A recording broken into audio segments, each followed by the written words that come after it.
Brinson, we are live. Oh, what's up, everybody? Welcome to Pick Six Podcast show here on Twitch and YouTube. Will Brinson along with John Breach, sweating out the fourth quarter of the Chiefs-Bills AFC Championship game. Nance Romo, us. It'll be fun. Don't know that's going to be exciting, though, John, because Josh Allen just threw a pick, is 31-15, and it feels like the Chiefs are probably about to put the nail in the coffin here with one long drive and certainly a touchdown would take care of business, but a field goal, might even be enough to put this game away.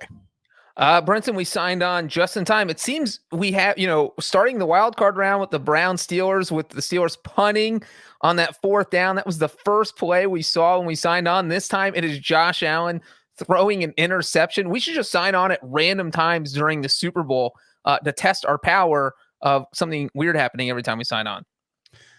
If you're in the YouTube or Twitch chats, feel free to drop us a line if you got something you want us to talk about. A lot of people are yelling Buccaneers are winning the Super Bowl. Somebody's telling us to bet the Chiefs. It's a bold take. Chiefs -3. That's a good call. Somebody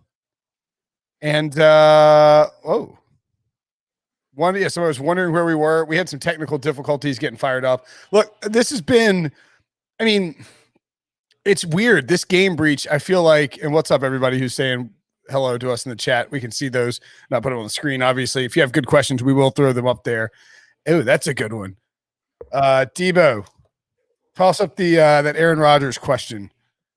A lot of chat questions. Where is Aaron Rodgers going to be playing next year? So after the Packers lost to the Bucs, and we'll talk about that on the podcast. If you're new here, what we do is we sweat out this fourth quarter. I got the over 55.5 live and the second half under. So I got a little window I'm trying to hit here. I would love 10 more points and that's it. So that game, we'll talk about that on the podcast. We'll have Wilson come on. We'll chat, do a little more chatting, and then we'll do the live podcast here. So you can hang out and watch us do the entire Pick Six podcast, recapping the two championship games if you're so inclined.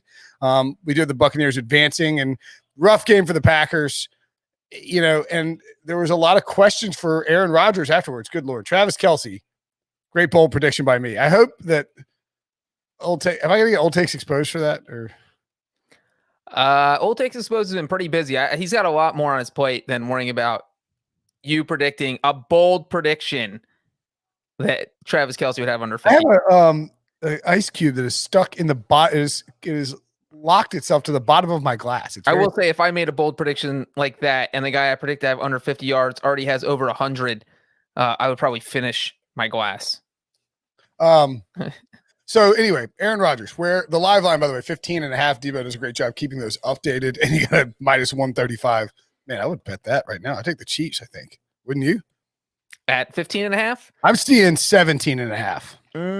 I think you hold the Chiefs to a field goal here. You get a touchdown. All of a sudden, I like the Bills in the live line.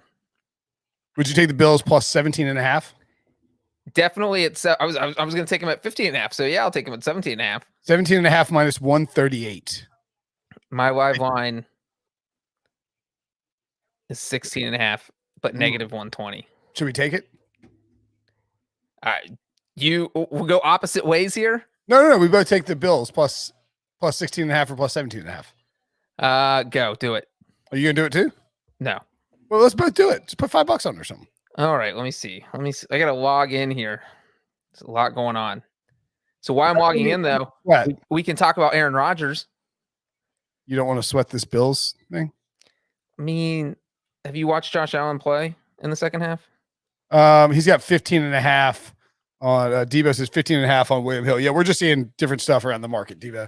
On Aaron Rodgers, there was some chatter after the game that Rodgers sounded, according to Jason Wilde, who's a great reporter there in Green Bay, as well as a couple other people. It was like the vibe was Aaron Rodgers sounds a lot like he's saying goodbye, meaning, Aaron Rodgers sounded like, he was suggesting that he was, this is the end of the era for for him in Green Bay. And then we had Jason LaCanfora came out, I believe, and said that it's let me see if I can find it real quick while Breach explains. Man, JLC has 500,000 Twitter followers. That's a lot. Well, here is the thing about Aaron Rodgers is I feel like I hear what he said. I take one of two ways. One of them is, hey, I don't know where I'm going to be next year because this team drafted a quarterback to replace me. And I said, hold the hell on. I'm going to have an MVP season and take this team to the NFC title game. But then the flip side of that is this is Aaron Rodgers like planting the seeds for like a Deshaun Watson type thing where, except not as bad as Deshaun, where, hey, look, there are about 2 or 3 things this team needs to do to get over the Super Bowl hump, to be able to get back. I need them done. I'm not going to fool around like drafting a receiver. And if you guys don't do those things, then I'm going to throw a hissy fit and I'm going to force a trade. So, I feel like you could interpret it one of those 2 ways. Just Rodgers planting the seeds of a thing where he's going to make demands that he wants the front office to, his career is on the back end. He's on the back 9. He needs the guys in there that he needs. And if there's a couple offensive holes, he's going to just go to the front office and say, look, we need to fill these offensive holes. Yeah, I mean, that is entirely possible. I also think, if you look at his contract, it just doesn't make a whole lot of sense to trade him this offseason. And you would have to be supremely confident. Wow, they're running Mahomes here. Aggressive, he always stated about. He's so good. You would have to be supremely confident that Jordan Love was ready to roll in 2021 if you were trading Rodgers this offseason. And I mean, remember, Rodgers was on the bench for 2 years, right? Or was it 3? 3, 2005, 2006, 2007. Yeah, he was on the bench for a while. I got a lot of chance to learn. And even then, we had a situation where people questioned whether the Packers made the right move, going away from Favre and going to Rodgers. And it took a year or 2 before people were completely convinced it was the right move. I just have a hard time thinking that they're going to go to Jordan Love after his rookie season, which he got no reps in a pandemic, and all of a sudden he's going to be ready to roll and better than Aaron Rodgers would be next year. That's crazy to me. But I mean, I think if you were picking a landing spot, if Rodgers is traded, certainly the 49ers would make a ton of sense. He has familiarity in the scheme with Kyle Shanahan because Matt LaFleur is basically an understudy of Shanahan. And, with those receivers and Kyle Shanahan calling plays, he would probably slaughter out there. I also think Stafford would be a great fit there. The Colts would make a lot of sense, losing Phillip Rivers and not having Jacoby Brissett under contract if they don't think Jacob Eason's the guy. So I could see either one of those places being an option for Aaron Rodgers if the Packers decided to trade him. But again, I said last week, I would just be shocked if they did that. But it did sound so. Maybe you're right, Breach. Maybe he's trying to get the Packers to invest a little more aggressively. I can't imagine a situation where the Packers are going to, let's assume Aaron Rodgers wins NFL MVP. Has the team ever gotten rid of an NFL MVP during the offseason? I mean, that would be absolutely nuts. You would be questioned for the rest of time. And if Jordan Love doesn't pan out, you've thrown away all goodwill you had. Matt LaFleur has the second best record through 2 seasons as a head coach, 26-6 in the regular season. But if you get rid of Aaron Rodgers and you go 6-10 next year, you're not going to last much longer. Then you probably have another struggling season. Getting rid of an MVP quarterback would just be a nightmare. Fans would turn on you in a second. I mean, it's unfathomable. So I would be absolutely shocked if they got rid of Aaron Rodgers. I just think this is a mental ploy. You know what Rodgers does? He got the chip on his shoulder, plays these mind games. He's petty in a good way. He's going to make sure what he wants done this offseason gets done. Yeah, and I saw a tweet from where was it? Let's see. A tweet from somebody I don't follow, so I can't think of it offhand. From Matt Schneidman, who works for The Athletic and covers the Packers. He says, Aaron Rodgers, more than any athlete on planet Earth, knows exactly what he's saying with every word. He has a purpose with every syllable he says. He said he's uncertain about his future, and he did say that. That's a direct quote. He wouldn't say he wouldn't say that if he fully felt he'd be the quarterback here next season. End of story. And I think that's probably true, right? Yeah. I mean, that's what it seems like that there is. But I just can't see him leaving. Like, there's no. Samir McFly says, what team is Brinson cheering for now? He should let the fans choose for him. What team should I cheer for now that the Colts have been that the Colts have lost Phillip Rivers? That's a good question, Brinson. I think I'm going to cheer for whoever Matthew Stafford plays for. I think the Bengals are a good team, Joe Burrow. No. There's some room on the bandwagon. There's some room on the bandwagon. I'm just saying. Panthers could be a landing spot for one of these quarterbacks too, Deshaun Watson. I don't know if the Panthers are quite ready for Aaron Rodgers or Matthew Stafford. Like, that window's a little bit shorter. Well, let me just say that you have a history of rooting for teams that are okay, but never good enough to win a Super Bowl. The Panthers, Phillip Rivers. Gee, thanks, Bengals, man. The Bengals fit that mold. Oh, I see what you're saying. Himbo Genius says, join the Lions, double down on your hot takes. I am being roasted by Pete Prisco and Nick Costas on a text thread right now for my Matthew Stafford is a Hall of Famer, will be a Hall of Famer takes. And I don't care. I would stick with it. And if Stafford is traded, and the rumor was this weekend that that the Lions and Stafford had agreed to mutually part ways. The Pats, I like that. That's a good call. The Pats make sense.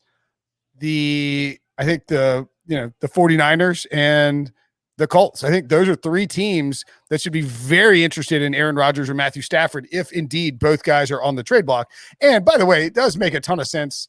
Oh, almost. It makes a ton of sense for the Lions to move on from Matthew Stafford, I think. Yeah, that's one of those, and this is kind of the same situation in Atlanta with Matt Ryan, where you have this longtime veteran quarterback. Things just haven't been working out. And if you're a new coach, why not just go in with a clean slate? If Matthew Stafford's going to leave after year one or year two, it's like, why even waste the time? Let's just get rid of him now. We can get a good return. We can get some compensation in return, which I think is the big deal with the Matthew Stafford contract. Because you look, Stafford's deal runs out after 2022. Oh, good. Oh my God. Fire it up. It's over. This is a slaughtering. Mahomes losing his mind. 325, 3 touchdowns, a monster performance from him. And not a whole lot from Josh Allen tonight. Looks like the Superbook has its point spread out for Super Bowl 55. I saw a 3.5. 3.5. Gilmore says, I wish the Saints had the cap room to get Stafford. I wouldn't rule anything out on the Saints side of things. Mickey Loomis is a freaking he might as well work for the mob the way he moves money around. And boom, at least my kicker props are going well. That's about the only thing going well today. Bills Bucs is going to be a pick 'em. So it looks like, I think it's like 3.5. Chiefs minus 3.5 against the Buccaneers. Is that right? Is what's going to be a pick 'em? Bills Bucs would have been a pick 'em. Oh yeah. I would have taken the Buccaneers there. Should we talk about the fake Super Bowl that's not going to happen? Tom Brady versus the Bills. Had all my Tom Brady Bills storylines ready. No, my buddy Garrett is saying that he thinks the 3.5 Chiefs minus 3.5 is a little short. I would pour on the Chiefs right now. The Chiefs were up 27-10 when these two teams played in Week 12, and the Buccaneers came back cut at 27-24, but it never felt like Tampa was going to win that game. So, real quick, Tyler Bass has 9 points. Harrison Butker has 8. That was plus 800 for both kickers to score 8 points or more. So congratulations to all you kicker bettors. The problem here for those of us with a second half or for the full game over, Chiefs now minus 22.5. Good thing we didn't take that 17.5 breach. The problem is that the Bills are not going to kick a field goal here. They are not. I would have thought this game was going to be a lot closer. This is really surprising to me. Well, it's surprising that it's been 38-6 because the Bills went up 9-0. So what is this? The Chiefs just spot you points to start off with just for fun, just to make things interesting. So people watching the first half, and then they're like, all right. It was 9-0. The Bills have 2 field goals. Are you watching the clip right now? So they're showing a clip from Week 12, right? Uh-huh. And at the end, Tony Romo goes, Jim, This is just a guess, but I think we're going to see these two teams in Tampa. And this was week 12 that was November. Oh, good call, Tony Romo. Tony's on fire. And somebody asked, is Kelsey the greatest tight end in NFL history? I think he's probably the greatest receiving tight end in NFL history.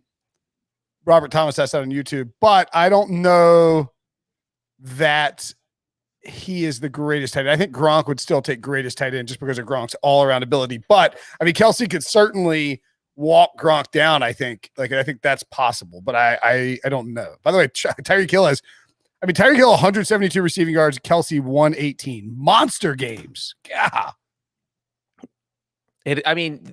You would think the Bills would say, hey, let's not let both of those guys beat us. Let's stop maybe Tyreek Hill, or let's stop Travis Kelsey, maybe one of them, but instead you can't let both those guys just beat you down like that. And they were open all the time. And Tyreek Hill dropped a wide open pass earlier in the game. He'd have like 200 yards right now if he didn't. Sorry, I've never seen this stream. Is this Will Brinson and LaFleur's brother? Yeah, it is. Sounds like Wilson. Too bad Wilson's not here. He'd love to hear that comment. I'm here to defend the field goal. That's the only reason I showed up. Brinson called me and said, "You going to defend the field goal?" I'm going to defend the field goal. You'll defend the field goal? I mean, I'm not going to defend it, but I can. I see why he did it. But I do not agree with it. How's that? No one could ever defend that field goal. Okay. Why did he do it? All right. Well, it's 4th and goal from the 8-yard line, right? So you need 8 yards. And what are your options here? You fail, and you're still down 8 points. You get the touchdown, but you don't get the 2-point conversion, so you still need a second score. You get the touchdown, and you get the 2-point conversion, which is the lowest probability because you have to score from 8 yards and score from 2 yards. And that only ties the game. Or you kick the field goal, you have 4 timeouts because you have the 2-minute warning, and you kick off, and your defense has to get a stop. So LaFleur's thinking, hey, all right, the touchdown's low probability. If I kick the field goal, a touchdown wins us. This is the same thought process the coaches have when they go for 2 when they're down 14. You're down 14, and like all the analytics people agree with that. So like, I'm surprised that more analytically inclined people did not agree with this decision. The models all said it was basically a wash. Right. So why would you bash them? Not you personally, but like, yeah, it just felt like it felt like giving the ball back to Tom Brady there was not the move you wanted to make. Well, Tom Brady was going to get the ball back no matter what, because look, if you get the touchdown, even if you tie the game, then Tom Brady gets the ball back. If you go for it on 4th down and you don't get it, Tom Brady gets the ball back. If you kick the field goal, Tom Brady gets the ball back in every scenario with a chance to win the game. So you've got to stop Tom Brady at some point. So that's true. I need to figure out how many points have been scored in the second half. A lot. You need more though. 20. We had 33 in 20. 20. It's 20. We're at 20? Yep. Will they go for 2 here, or they kick the extra point? What are they down? 23. I think they'll go for 2. Oh, I have 27.5 under second half. No bueno, breach. I mean, I definitely want the score, I think, so I can get this window. Because the Chiefs aren't going to score again, obviously. Good Lord. Watch this throw. Huh? I mean, that ball went a bajillion.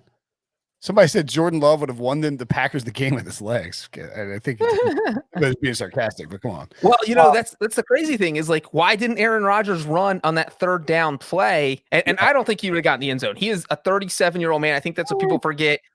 I think he gets close, maybe 2 or 3 yard line, but getting 8 yards against people who are twice as fast as him, I don't know. I just don't know. For instance, this would be like you in a foot race against Saquon Barkley, I'm trying to find a 4th down decision bot. Wait. Why did somebody... Let's see. Where is this? I'll see if I can find the analytics and see what it says. It's got to be the last 4th down of the game, right? On the Packers Chiefs or Packers Buccaneers? Yeah. Last Packers 4th down, yeah. Yeah. Did the Bucs have another 4th down? Oh my gosh. Oh my goodness gracious. What a catch. Also, there's no reason Allen should have gotten out of the sack. Recommendation for this is Ben Baldwin at The Athletic. He created a decision bot. It says, oh man, Eric Fisher out with an Achilles injury. That's a problem for the Super Bowl. Medium go for it would have added 1.3 win percentage points. And they kicked the 26-yard field goal. So I mean, that's pretty negligible. Like 1.3. Wait, so what happened? It helped. It went up. Going for it and converting would have added 1.3. Okay, but going for it and converting the touchdown or converting the 2-point conversion, or like which one? I think converting the fourth down. Well, the only way you convert is by scoring a touchdown. Would have been higher than 1.3.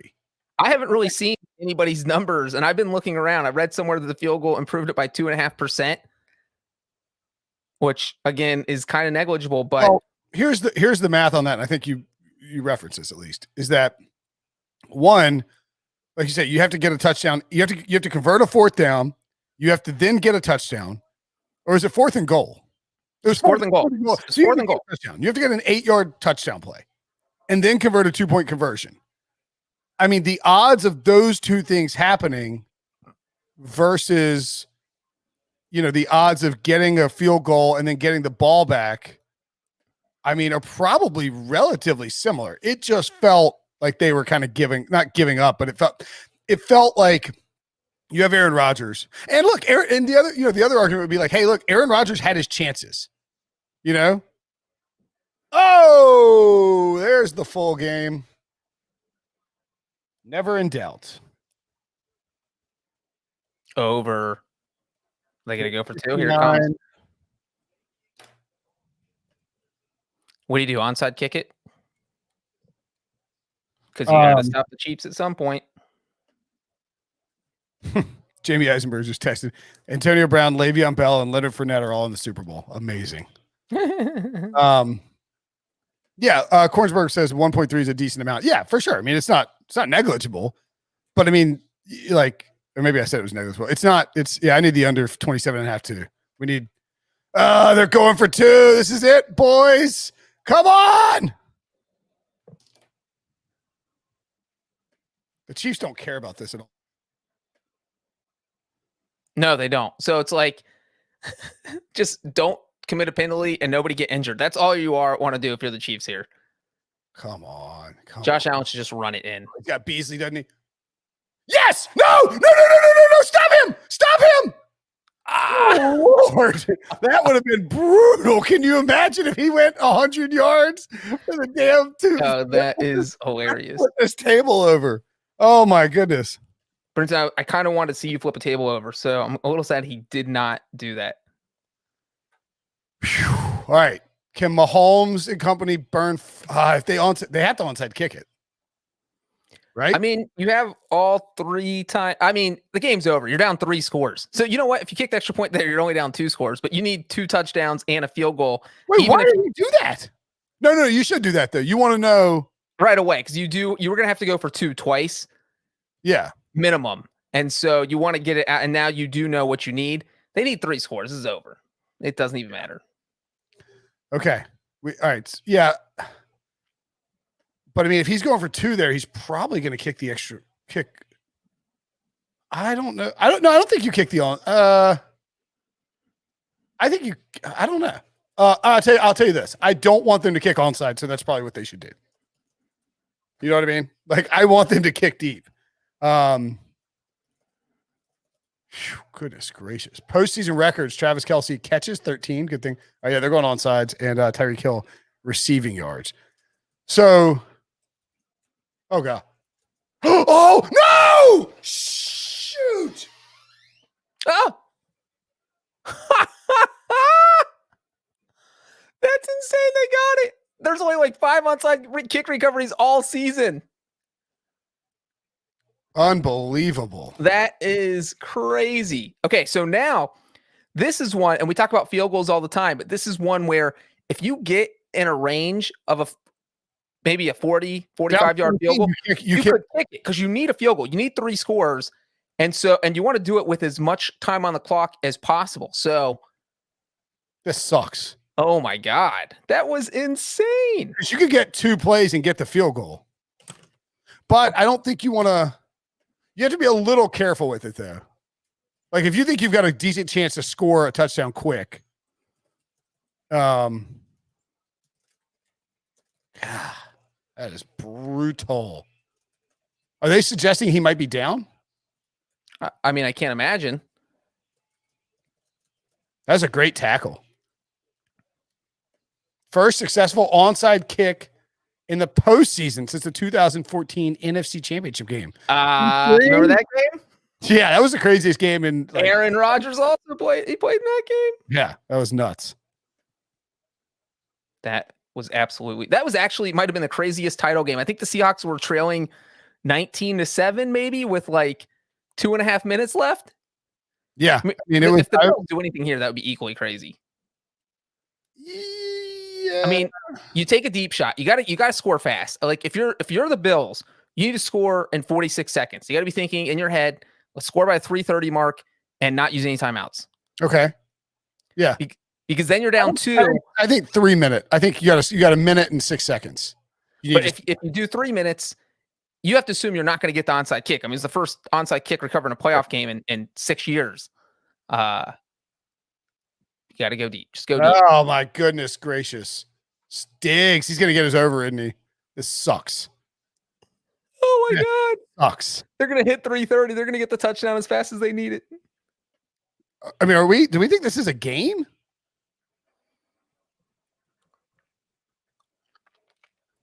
That was, I mean, if they score, I'm saying if they score. Oh, a pick there, and it is biggity ball game. Wait, what are you betting on right now? What are you cheering for? The second half under.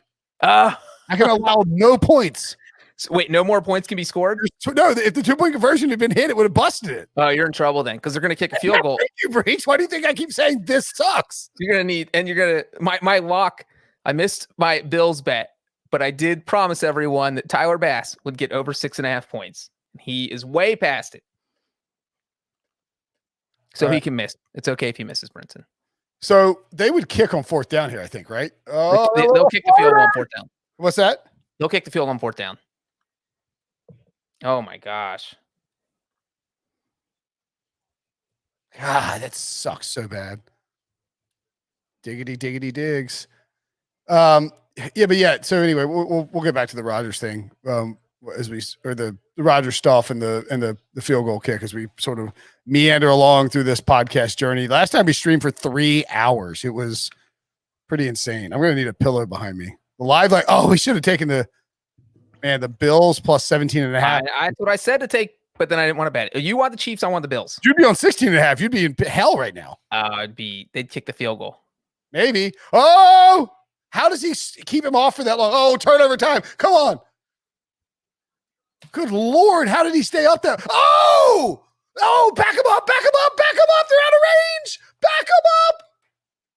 Brinson, that was literally the only thing that could have happened for the Bills not to get 3 points out of this. The flag's got to be on the Bills guy, right? Oh yeah, absolutely. What this under? What are you doing, Josh Allen? Throw it away. Look how long he's able to stay up. That's incredible. Yeah, but you can't just be back there taking 30-yard sacks. Look at that. My body, I would explode right there. And what is this guy coming in with a late hit? That's so dumb. Oh, that should be a flag on Allen. Oh. Eject Allen. He threw that ball in his face. Brinson, you want Allen ejected with 3:19 left of the AFC Championship when his team is down by 17? I mean, that seems like a big ask. I can't believe this under is good. That under wasn't going to hit. It had no chance of hitting. They were going to kick a field goal on 4th down. Now I don't know what they're going to do because we don't know where the ball's going to be. It should be on like the 40. All right, so let's see. It says Allen was.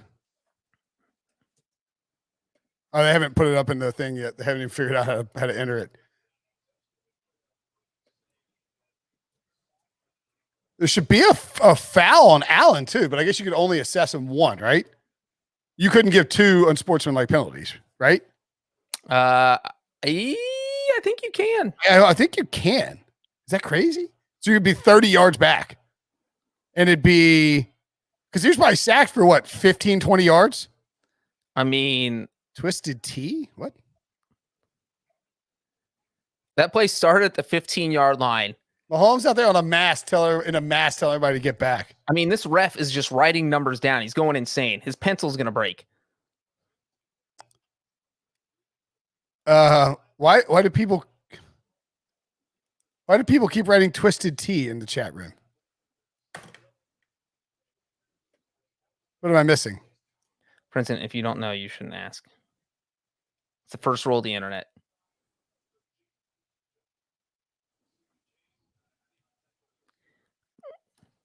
You're not up to date on your internet memes. That's all. That's what it means. Is it an internet meme? I mean, maybe. Maybe not. I don't have to fill you in. But I will. I mean, I'm obviously going to go check out Urban Dictionary. Brinson, Google Twisted T fight. I dropped it. I showed you the clip. Now you know. Some guy gets jacked up. He's jacked up. They should put that back on ESPN. All the jacked up hits. Remember those? Did you watch it already? The clip? Yeah, I dropped it in. I just showed it to you. Is the suggestion that what's happening on the field a Twisted T fight? Gotcha. Okay. All right, let me look at this thing.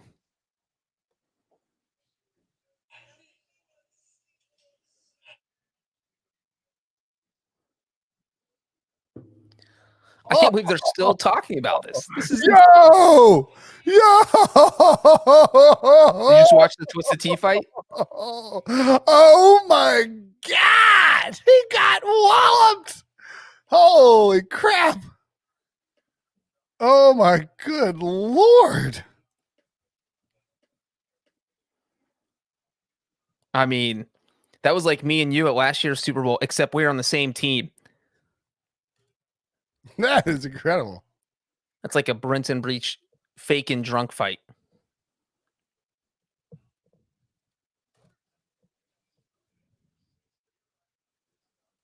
I'm sending this to a bunch of my friends.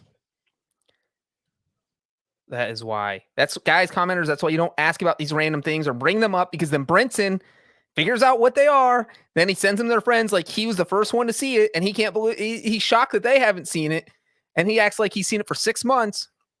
He knocked that mofo back. Hey, no Tony Romo slander in the chat, please. Tony Romo is an excellent commentator. He is the king. Tony Romo predicted the Super Bowl in November. And what do you want? All right. All right. Oh. So 2,000 the Bills. Well, 3,000 the Bills. No, this shouldn't be all penalties all set. Fourth, what? All penalties all set. There's 3 and 1. 1 penalty. How is that real? If I was Josh Allen, I would just go punch someone right now if you know you're getting the offsetting penalty out of it. This is insane. Oh my God. So they don't lose any yardage. This is unbelievable. How do you make it? That's insane. We have been watching the NFL. This sucks. Covering it for more than a decade. And wouldn't be able to kick. Miss this. So he still got sacked, though. Don't forget that. So this is still a long field goal attempt. This is like 50 yards. 51. He's offset 1 penalties. 51 yards, a little wind. Oh my Lord. They would have to go for it on a long fourth.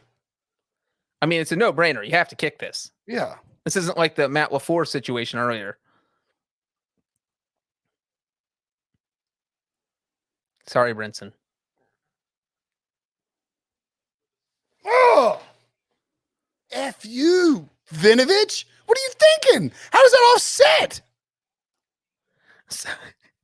The Bills just did everything stupid possible and still got points out of this, still cut it to a 2-score game. So now, if you don't get the onside kick, you still have 3 timeouts. Like, there's a very realistic chance for you to get the ball back at least once. And if you score there, sucks. I can't believe that. That is I have no clue what just happened. Guys, Brinson is live tweeting how upset he is that 3 penalties offset 1 penalty. Now Brinson's son doesn't get to eat this week.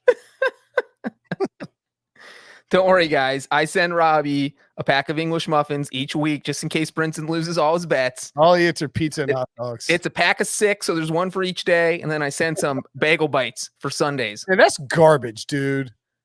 I mean, it is kind That of onside kick, that is the luckiest 3 points you can possibly imagine. Oh my God. Freaking. All right. There we go. Oh, what a great kick. Yeah. That is best case scenario. It hops at the last second because that kind of scares the receiver. That is all right. See, now the question is, do you bet? I think my live is off. Yeah. No, so that 15.5 on the Bills probably would have hit. Man, that sucks. You think the Chiefs just run it 3 straight times here? Probably. I still can't believe Tony Romo predicted the Super Bowl. That is brutal, man. Sorry, Brinson. I mean, it had been 28. I mean, it definitely hit, right? We did that math right, didn't we? What was your total? So let's see. There's been that would be funny if I did the math wrong. I didn't realize it. So 13 points in the third quarter. There's 29. Yeah. Okay. So we're 26. Yeah. So the 2-point conversion was going to bust it. Oh my God, that is brutal. 51-yarder from a rookie kicker.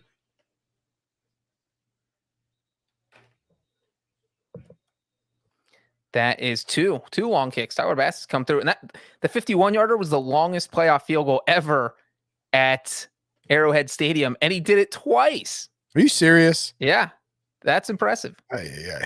Oh, well, at least I had the Chiefs, and I hit Siwoo Kim outright today. That was fun. It's always fun winning a golf tournament bet.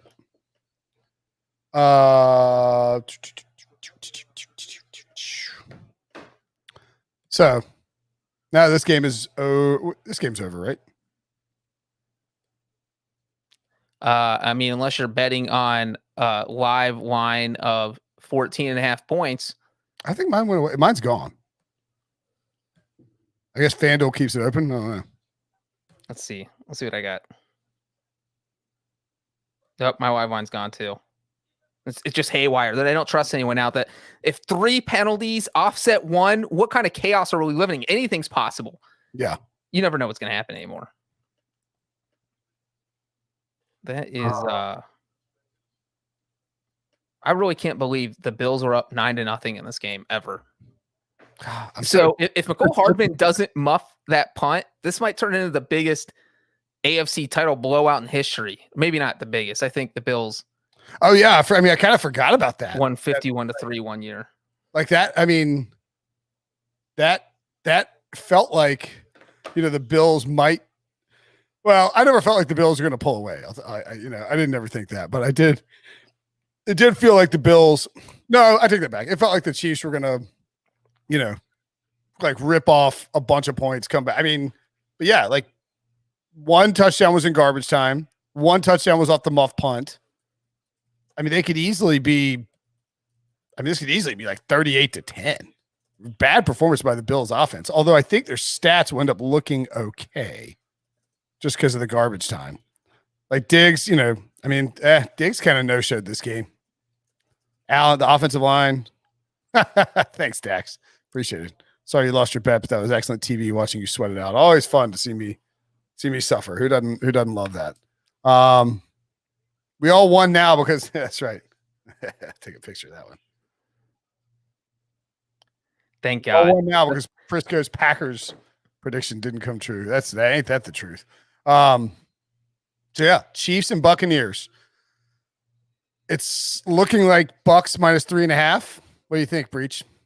I'm thinking I'm Chiefs. The Chiefs played us all for fools. They went starting on November 1st, 8 straight games, all close games. Hey, the Chiefs can't win a game. They can't blow someone out. Well, guess what? The Chiefs were just bored. They're not bored anymore. They're blowing everyone out now, even if this is only 1 game. I think the Chiefs win the Super Bowl by at least a touchdown. I mean, they handled the Buccaneers. I know the final score was 27-24. The score was not indicative of the game at all.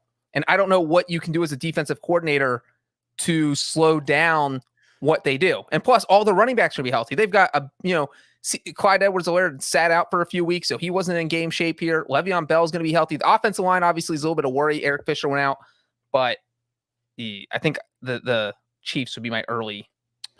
Yeah, I mean, Tom Brady looked really sharp against the Packers early, but I mean, he threw 3 picks in a quarter. I mean, I think the Chiefs defense is probably comparable, if not better than the Packers defense. Certainly different. Yeah. AB. At least I got a cute dog to hold. Yeah, that's true. That's always fun. Who said, never mind. But yeah, I mean, I think like Brady, I don't know. I just don't know if I trust Brady to have I don't want to bet against Brady and think like he might have a bad game, but I mean, at the same time, I mean, I just don't know that I don't know. I just don't know that the Bucs can keep up. The total is going to be like 59. It's going to be insane. What do you think about that total, Breacher? What was the total? Probably be like 59. Ooh, I like the over. You like the over at 59? That's a huge number. I don't care. That's a huge number because they're afraid. They want everyone to bet high. That is entirely possible. It is, because like the Buccaneers defense has shown the total in the last game when they met in week 12 was 51 points. So it could be something a little bit lower. You just never know.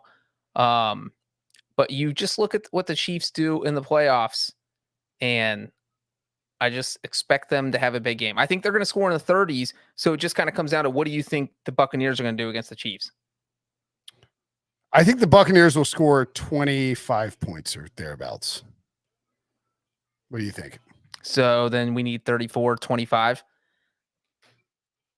What a showdown, though. Like Patrick Mahomes and the Chiefs going for their second straight Super Bowl, trying to become the first repeat champion since 2003, 2004, when Tom Brady did it.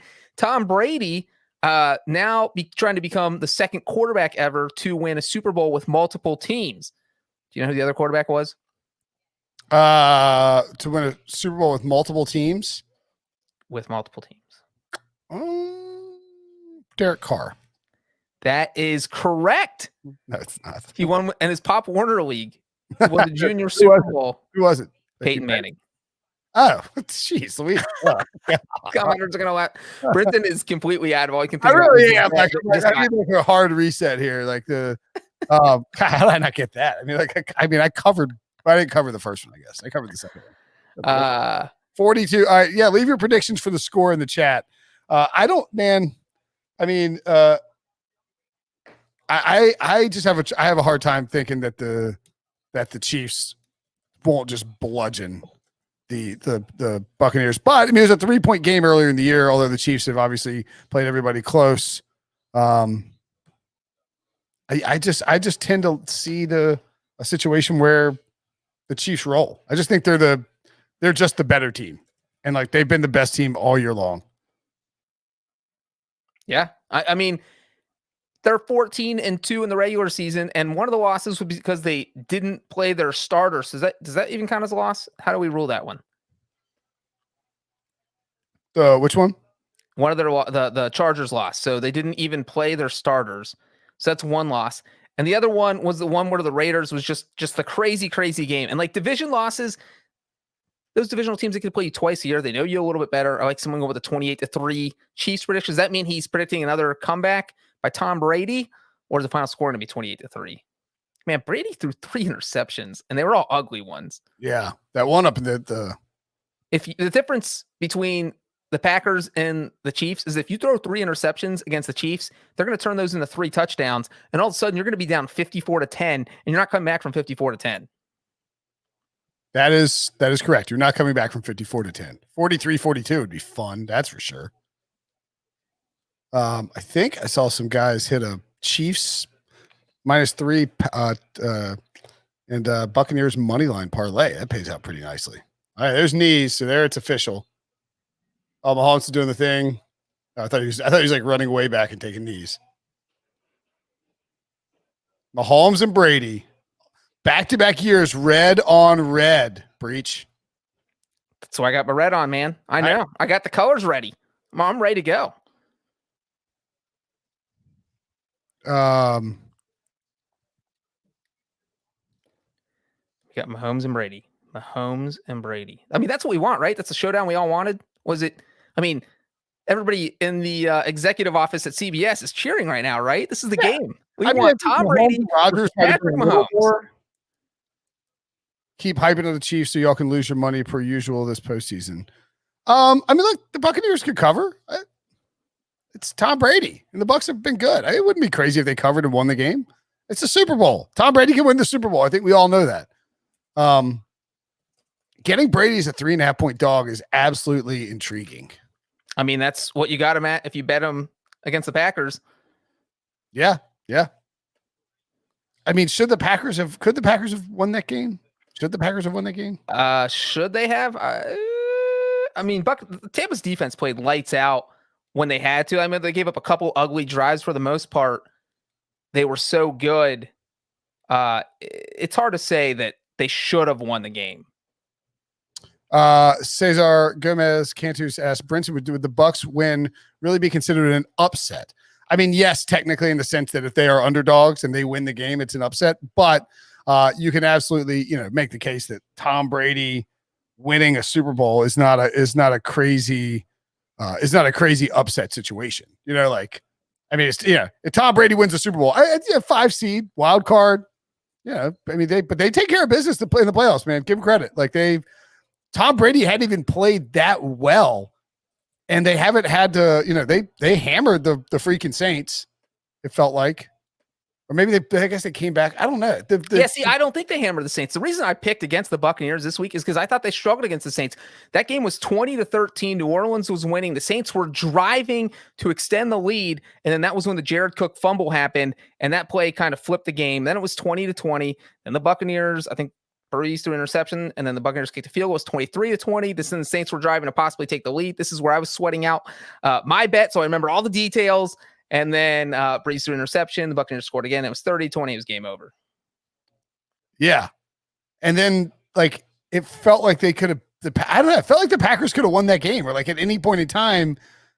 Maybe I need to go back and read. I'm so tilted by this Bills field goal. It's so annoying. Tiltingness coming out of you. You can tell. I'm just not there. I'm not together. Brinson,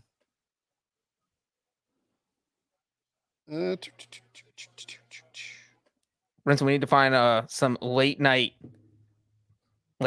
soccer. You didn't bet on Conor McGregor last night, did you? Maybe. Oh God. You can live bet the San Diego State Air Force game. I have Air Force first half. Nice. San Diego State first half, actually. Air Force is plus 1,000. Right now, they're up 4-3. Jump on it while you can. I don't think so. They're 16-point dogs. Yeah, the live money line's plus 1,000. Yeah, I don't think so. So, yeah, I mean, the Packers were, it was 14-10. Green Bay was down. And then I guess, I know what it was. The Packers couldn't get, the third down conversions were insane for the Buccaneers. It's those fueled them into believing that they were going to win the game. And then they had that bomb to Scotty Miller that made it 21-10. They get the ball back coming out. They scored, was there a fumble or a pick? Was it a pick or a fumble? Which one? They got the Buccaneers in the right to start the second half. That was a fumble, which was just like the Saints game where it's 21-10. You have a team that's kind of driving. Packers fumble, Buccaneers score. All of a sudden, it's 28-10. It was like, oh my god. Yeah, because it was just one play on 8 yards. That's right. They fumbled. Yeah, that's right. They fumbled. Who fumbled the ball? God, I can't remember anything. I think was it Aaron Jones? Yeah, that's right. Because he had fumbled earlier, and Tanya had covered it up. So that's right. So Aaron Jones fumbles. Brady hits Brate for the touchdown, and suddenly it's 28-10. And then then that, if it's 14-10 at half or 17-10 at half, because they were going to punt, they weren't even going to kick the field goal, and then they went for it on fourth down. Is that right? Or are they going to kick the field goal? This podcast is going to suck at this rate.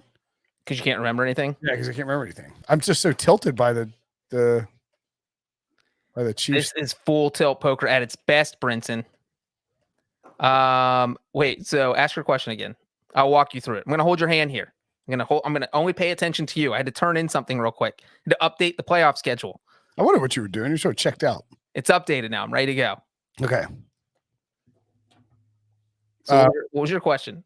Oh, yeah. I mean, I guess I was just trying to figure out, like, it didn't feel, I mean, the Packers lost by 5 in a game that ended up being high scoring. It didn't feel like I guess it felt like they were closer than they were for much of the game. Like 28-10 is an absolute bloodbath.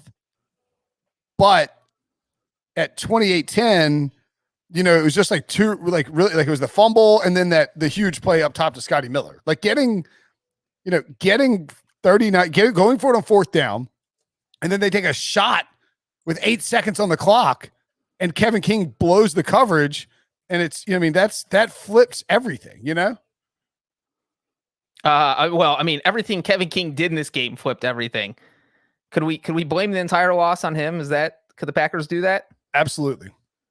I mean, Navy Airframer asked Brinson, why were the Bills kicking field goals when all the pregame analysis said they needed a touchdown to keep up with the Chiefs? It's a great question.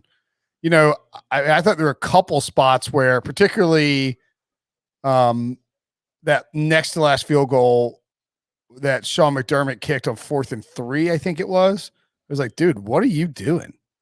To make it 24-15, they cut a 12-point game down to a 9-point game. It's like, man, you got 4th and 3 near the goal line. Your defense is not held up very well against Patrick Mahomes. You probably need to think about getting a touchdown here. And they didn't. They kicked the field goal, and then sure enough, I mean, I think 3 minutes and 3.5 minutes later, Mahomes hits Kelsey on that little short touchdown pass, and it's 31-15, and the game felt like it was over at that point. Yeah, I just can't believe you're kicking field goals in your red zone. I know there was even the one right before halftime. I would have thought about going for the touchdown. Like, you're playing the Chiefs, you need as many points as possible. You can't be settling for field goals, especially when you're 5 yards away from you're at the 2-yard line. They had 4th and goal from the 2-yard line with 13 seconds left. So, you're down 21-9 at that point. And I get that Sean McDermott's like, let's just get some points, take him to halftime because Kansas City just scored 21 straight. But I'm going for the touchdown there. You're playing the Chiefs. You cannot be kicking field goals in the red zone, especially inside the 10-yard line. You can't kick 2 field goals inside the 8-yard line. So, I mean, maybe Sean McDermott and Matt LaFleur and Mike Tomlin and Mike Vrabel all need to get together at a bar this offseason and just, read a book on when not to kick a field goal and when not to punt. So the talking about the Chiefs and the Bucs matchup, they did play in week 12, 3-game, 27-24 final, but it is worth remembering that sort of like that Packers game with the Bucs, the Chiefs were up 27-10 going into the 4th quarter, and it required 2. I don't know if they're not quite garbage time because if you score with 4 minutes left, there's and you're down 3. I don't think that's garbage time, right? Like that's that you're still in the game. But that was the one where Tyreek Hill had 270 yards and had like 150 yards in the first half or something crazy like that. He had the 100, he had the 70, he had 119 yards on touchdowns alone in the first quarter. So I would be a little concerned if I were the Bucs about, maybe we can contain Travis Kelsey a little bit. Somebody asked in the chat, like, how will the linebackers match up against Travis Kelsey? I mean, certainly very athletic linebackers. Devin White's been awesome. But, man, I mean, Carlton Davis is going to have his hands full with Tyreek Hill because he didn't exactly, dominate Devontae Adams or anything in that game, although certainly Aaron Rodgers was going to Marquez Valdez-Scantling a lot more than he was to Devontae Adams, it felt like. The whole game, the whole Buccaneers-Packers game was just like, because we talked about that first meeting a lot and how the Packers and Aaron Rodgers kind of checked out after they fell behind big. Yeah. But this game was different because it felt like Aaron Rodgers, they got that, they scored quick. So they tied it 7-7. I felt like Rodgers thought, you know what, we can move the ball on these guys. And, he threw an interception in this game that probably a penalty should have been called, Yeah. Where you had that one where he, I don't remember who he threw it to, but Murphy Bunting grabbed the receiver's shoulder. Oh, yeah. And like you could see the jersey was pulled down past Lazard. Like, yeah, Lazard. So like that doesn't just magically happen. And so if you make a call there, who knows what happens, because then the Buccaneers got the ball and scored a touchdown on that drive after the interception. That was the crazy, where Tampa went crazy they went for it on 4th down, and then Brady hit Scotty Miller on the long ball. Yep. So none of that happens if the refs throw a flag there. So I understand why Packers were mad at the flag at the end of the game, just because the officials have been letting them play. They've been letting play the whole game. And look, was it a pass interference or a defensive holding? Absolutely. I mean, he's pulling his jersey. It was Kevin King again. It's perfectly fine to call that, but I mean, I think the issue that everybody should have, or everybody has, or should have, is that you need to have some consistency with it, right? Like you want to have, if you're gonna let these guys play and let these guys grab all game, then you can't throw that flag there. That's just it screams like conspiracy to get Brady back in the Super Bowl. Yeah, I mean, I don't know about conspiracy, but I you know what? Hell with it, Brinson. It is prime conspiracy theory era. It screams conspiracy theory. I'm gonna start a blog about all the bad calls in title games that got Tom Brady to the Super Bowl. But you know what? You don't want to end a game on that call. But then the flip side of that is I feel like the NFL is so sensitive after the Rams-Saints situation in 2018 that they're like, we cannot have a blown pass interference call, because what if the Buccaneers don't get the call and they fail on 4th down and they have to give the ball back to Green Bay and the Packers score a touchdown and win, and then all anyone is talking about is that, there was a foot of stretched jersey there. Like you had to throw the flag. It was so bad that the refs didn't have a choice. Well, I think that's why it was so late, is like they were planning to not throw it. And then they're like, all right, we got to throw this. What is that? What did Newt Gingrich write in Twitch? Hot damn.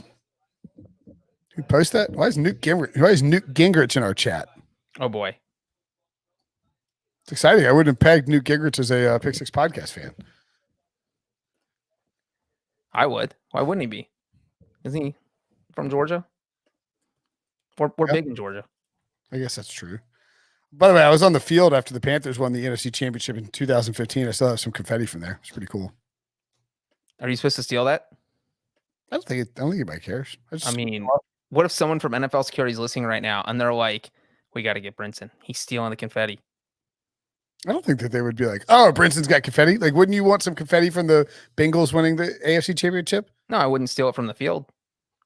Has there ever been a better collection of receiving weapons in a Super Bowl? Ooh, that's a good question. Tyreek, Gronk, AB, Kelsey, Watkins, Evans, etc. No mention of Godwin. Get Sammy Watkins. Was this a Ryan Wilson burner account? Get Sammy Watkins in there and not Godwin? Who Wilson and his burner accounts at us again. It is strong though. I mean, you look at literally everyone, and you know who else isn't in there?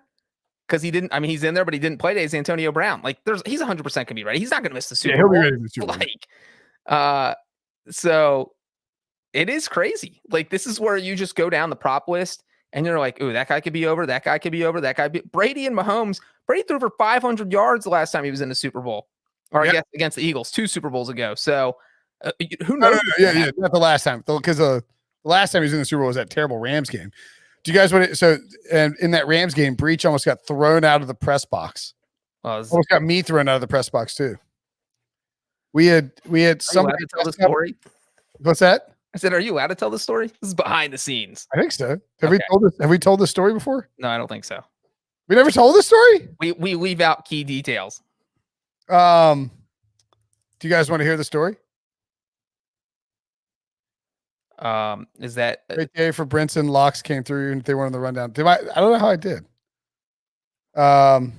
It's firm yes. Okay, can I Debo, can you turn on your camera and talk to Breach for like that? Or Breach, will you filibuster while I fill up my drink? Filibustering is my favorite. Okay, filibuster for like 30 seconds. I gotta get one ice cube. So, Debo, here's the thing: is that when Brinson leaves, he usually says this for 30 seconds, and I automatically assume it's going to be quadruple that amount of time. He's going to the bathroom. He's taking his dog out. He's filling up his drink. He's doing all the above. He's putting the kid to bed. He's figuring out the kid's entire lesson for school this week. He's making his bets for the Super Bowl, and then he's going to come back and ask how we feel about them. And then if we don't like them, he's going to be like, "Oh, I shouldn't have done that." Right. It's going to go off the rails. I hope Robbie's in bed at 10:19 on a school night. Debo, how many points would the Eagles have lost to the Chiefs today if they played today? 4 touchdowns. 4 touchdowns. With Carson Wentz and 5 with Jalen Hurts. I will say I feel great for Andy Reid. Lesean Mccoy, back-to-back Super Bowls. Knows my love of Lesean McCoy. So I'll shout out the former Eagles. Wait, Shady, did you say back-to-back Super Bowls? Yeah, one with the Chiefs, one with the Bucs. I mean, anywhere this guy goes, he's just a winner. Wow, that's kind of crazy. We had Shady on the podcast once, maybe twice. Yeah, he was at Radio Row at the Super Bowl. I like Shady. Okay, so yeah, that's a good point by somebody in the comments. Debo probably won't throw that up, but imagine having Andy Reid as your coach and letting him go. You admit though that some things just are right, that they come to an end. I think Ron Rivera recognized as a super great coach, but probably the end of his time in Carolina, and was met on both sides. And I think it was the same thing for Andy Reid in Philadelphia. Trust me, I wish we had Andy Reid over Nick Sirianni right now, but the Super Bowl a couple of years ago helps that. Yeah, I mean, I also think just me as Brinson look confused all the time. Yeah, I'm confused. Sounds about right. What do you? He also looks hungry all the time. What are you confused about? Yeah, I'm hungry and confused. So a couple things, because there's all this stuff running through my head, bro. We'll keep you on track. Yeah. One, on the Andy Reid thing, like his son had just died, and I just think he wasn't in a good place, and I think he'd just been there too long, and I think he had some. I think Philly was kind of dark. Like he needed a change of scenery. Like I really do think that. Like, I mean, I don't know that was the time to, like, I don't know. It's weird. It's like firing then. It's like, oh yeah, maybe we shouldn't have fired Andy. You know, I mean, just in the sense of like. Yeah, and I will say I love and appreciate Andy Reid. It had been 8-9 seasons since he had been to the Super Bowl, and really 8-9 seasons since they were a legitimate Super Bowl contender. Now, they lost to Arizona in the conference championship in 2008 and got pretty close, but they weren't really knocking on the door like Andy Reid was in Kansas City. And if it had taken Andy Reid 14 years to get something, and he didn't have a transcendent all-world, potentially best quarterback of all time with him, you know, maybe Chiefs fans are getting to that point with him. Is this year 8? It's year 8 with Andy Reid. I think people were definitely like, I mean, you know, when they were winning. Story. I know people are a little nervous that we're not going to get it. Trust it. Trust the Super Bowl story. We're just building up a little bit. It's a yarn, folks. We got like an hour. Relax. An hour till Wilson gets here? What? Who knows? So yeah, I mean, I think it had been a while. They had, I'm just looking back at his coaching records. I mean, 11-5 in 2009, 10-6 in 2010. I mean, he fired him after going 8-8 and 4-12. Like, that's sort of the crazy thing. But I do think it had just sort of run its course. And I do think Andy was not happy. Like, you could see a visible difference in him at the owners' meetings from 2012 to 2013. I mean, he started wearing Hawaiian shirts. I know that's kind of silly, but like, it seemed like he moving somewhere else gave him a fresh start and a chance to not think about. I mean, because his son committed suicide, right? Or had an overdose. It was something really tragic. It was an overdose. Yeah, but 14 years is sure. These ages, these like coaches do not get those type of chances. I mean, Mike Tomlin, I think, just finished his 14th year in Pittsburgh. Imagine if he doesn't win the Super Bowl in year 2. Just hypothetically, he never gets the chance to coach. Oh, I see what you're saying. Without that Super Bowl, people are like, yeah, it's great, but you can't take us over the top. No one gets the chance to have double-digit years if they're not winning, in that span. No one gets that allotment of that window of not winning these days. 14 years was a long time. He didn't get it done. He got pretty close, made 5 conference championship games. But, at the end of 14 years, I think it's fair that they made that decision. As much as I love him, as much as he, I would think would do wonders with someone like Carson Wentz. Okay, fair enough. The question is, would Andy Reid have gotten Patrick Mahomes in Philadelphia? I mean, we talk about how we almost landed Russell Wilson in the 2012 draft, how they drafted Nick Foles, but also wanted Russell Wilson, who won a couple picks before. I mean, that's a crazy hypothetical to think about how the league shakes out for years to come. If the Eagles get Russell Wilson, do they win quicker? Chip Kelly obviously never comes. Doug Peterson never comes. The Eagles. So if they had gotten Russ in 2012, he probably would. I mean, he would have started him day one, right? You would think. I mean, Michael. They win more than 4 games. Andy doesn't get fired. Yeah, it is. It's definitely a. Mahomes, maybe he lands with the Chiefs, maybe he doesn't, but he doesn't land with Andy Reid. It's all this trickle effect that we could do with every situation in league history, but that is a very interesting one that apparently was somewhat close. That is an interesting one. Okay, so the story about the Super Bowl. Now that I've got my cocktail refilled. We thought the Atlanta Super Bowl. What's up? Me and Breach predicted you'd be gone for much longer. Yeah. I just got one ice cube. I didn't need a tinkle or anything. You're making fun of me because people thought I went number 2 the other day when I was accusing me of using that bathroom and going number 2 because I was gone for so long. Weren't people doing that? Am I crazy? I don't know. Story time. Ooh. Anywho, so story time on the pod. So we are in Atlanta, and CBS is airing the Super Bowl. And the way that credentials work for the Super Bowl is you get a pass for Radio Row and for the whole week of media stuff. And depending on what your credentials are, like a day pass or whatever it is. And then you have a separate pass for the Super Bowl itself, for the actual game itself. Now, you're not allowed to pick those passes for the Super Bowl up until Saturday. So,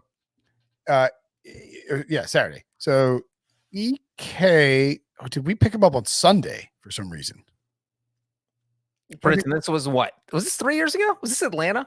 Yes, Atlanta. All right, so however this plays out. What Super Bowl was that? Oh, Patriots no. Rams? Was that Patriots Rams? Super Bowl 53 with Patriots Rams. Okay, so I know what happened. So we had the wrong pass. Because I remember, so we get you're allowed to pick up the passes on Saturday.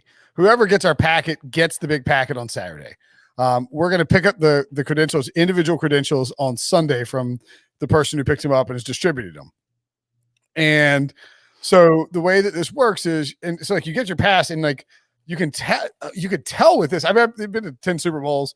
Yeah, I know what my they all look the same, right? The press pass looks familiar for the game, and we got him. It was like, man, this one looks a little different. Maybe they're just doing something new. Who knows exactly, what, like what's like how this is, what's going on. And I'm doing the pregame show on CBS Sports HQ along with some like Prisco and some other people, and a group of people, I think, including Breach, walk over to go into the stadium to get ready to go in, and they're going early, and they get there. Brinson and Brady have been to about the same number of Super Bowls. I mean, yeah, for real. Brady's been the 10 I've covered for CBS. Brady's been 6 of them, or 11 I've covered at CBS. That's insane. So Breach and Wilson and EK walk over to the stadium to go in, and when they get there, you're told that you cannot come in the stadium, right, Breach? Yeah, something like that. Like they're like, your press pass doesn't get you in the stadium. Yeah. So we're like, and so they let us stand at the entrance. Yeah. So we call. He's only telling this story so he can be the hero. I already know it. I already know what's happening here. We call. We're like, so like basically like they get, somebody finally is like, hey, like what's the freaking deal on this stuff, and they're like, y'all aren't credentialed.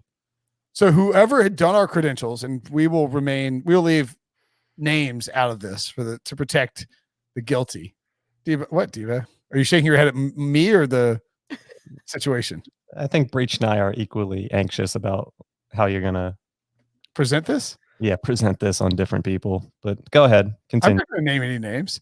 For whatever reason, whoever handled our credentials did not put we were basically like on the list of like guys who are like allowed to carry like platforms in for CBS, like the broadcast CBS.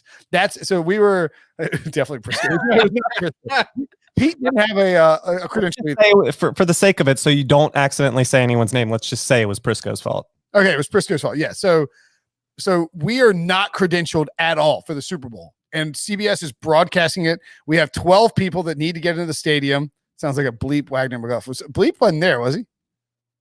I don't think so. No, he wasn't there. So we have 12 people who need to get in the stadium, and they're supposed to cover the game, write about the game, podcast about the game, all this stuff before, during, after. And we have 0 credentials, and it is a problem. And people are like throwing everybody.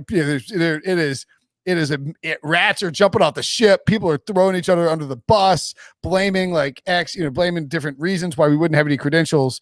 And they start asking me and JLC, Jason Lockenfora, Prisco, if we know anybody at the NFL who could hook us up. And we're like, do you know what it looks like if we call the NFL 4 hours before a Super Bowl that we're broadcasting and say we don't have any credentials? They're like, yeah, but we need to do that.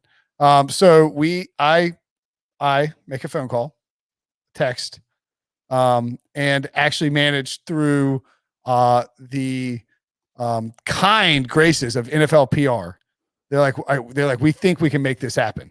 So they're like, we found you enough seats to make it work. Now, we're only gonna have like 2 of y'all or 3 of y'all or something like that in the press box, and the rest of y'all are going to be out in the auxiliary press box. We're like, we don't care. You can put us up on like the roof. Just get us on that Megatron B-hole. Just get us into the freaking game. And so I'm like, thank you so much for this. I don't know how we can get you back for this, but thank you. So I saved the Super Bowl. Yada yada yada.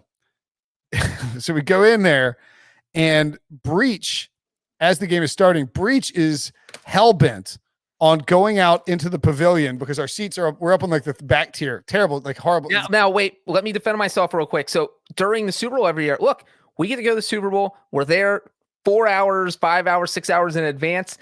Most people don't get to go to the Super Bowl. So my goal every year is to walk around the stadium, take as many pictures as possible, get as many information as possible, and convey the experience of what's happening at the Super Bowl so that people who aren't there can also experience it. You and I do that together. We do one lap around the Super Bowl every year, and we take pictures of like random jerseys. We check out cool stuff around the stadium. It's fun. It's an awesome like little stretch. The best one I think ever, Breach, was the Eagles Super Bowl. It was just insane, pure insanity. Eagles fans were insane. Yeah. The worst was Miami because it was friggin' hot. Well, so now I'll take over for quick on this story. So no, this is not what was happening. So we had struggled to get up into the press box. They were like, when we got up there, we had to wait to get in because we were like, hey, look, like this is, they gave us a sticker. We're cool to go in. They're like, no. We got to call. And it was one of like the security guards in the yellow, so they're not like official stadium people. Or if it worked with the NFL, they're giving us a hard time. They're like, no, you do not have access to this. Da, da, da, da. I'm like, look, I don't know what to tell you. The freaking people in charge gave us these stickers. They said we can come up here. We're just going to come in, sit down, do our work. They're giving us a really hard time about it. And when they're doing the fly, they announced that they're going to have the stadium open. They're going to open up the thing. And Breach couldn't see it from the press box team. So you ever see the Falcon Stadium? It has that crazy roof. It's a retractable dome. It opens like a camera. Yeah. I mean, who doesn't want to see that? I'm willing to get kicked out of a Super Bowl to see a retractable roof camera open. Are you kidding me?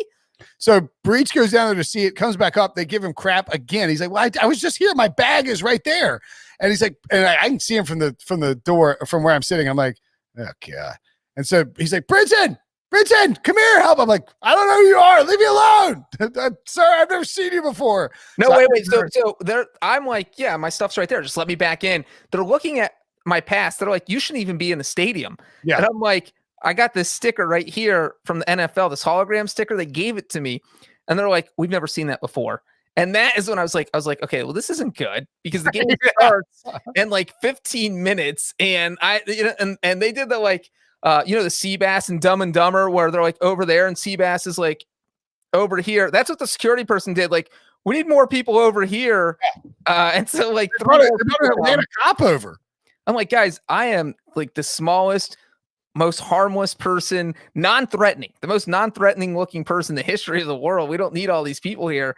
And, like the Super Bowl security is extra tight. And so I'm like, I'm going to get kicked out of the Super Bowl. And Brinson's going to laugh about all this. He's going to film it.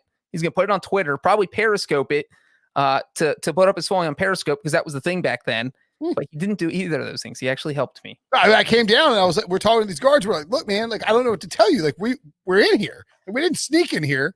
I sort of think that there's a chance because that was around the time that the Barstool guys were getting in trouble. So I sort of wonder if they think that we might have been like, with them and like trying to sneak in or whatever. I was like, look, we're CBS Sports. We're broadcasting the Super Bowl, man. Like, our stuff is in here. We have these 2 seats. And the cop is like, sir, I'm sorry, but you're going to have to step outside of this room right now, or else I'm going to have to take you out of the room. I'm like, whoa, dude, like, what do you mean? Like, what do you mean? And as this, like, the national anthem's going on, we're like, hand over our hearts, trying to, it's insanity.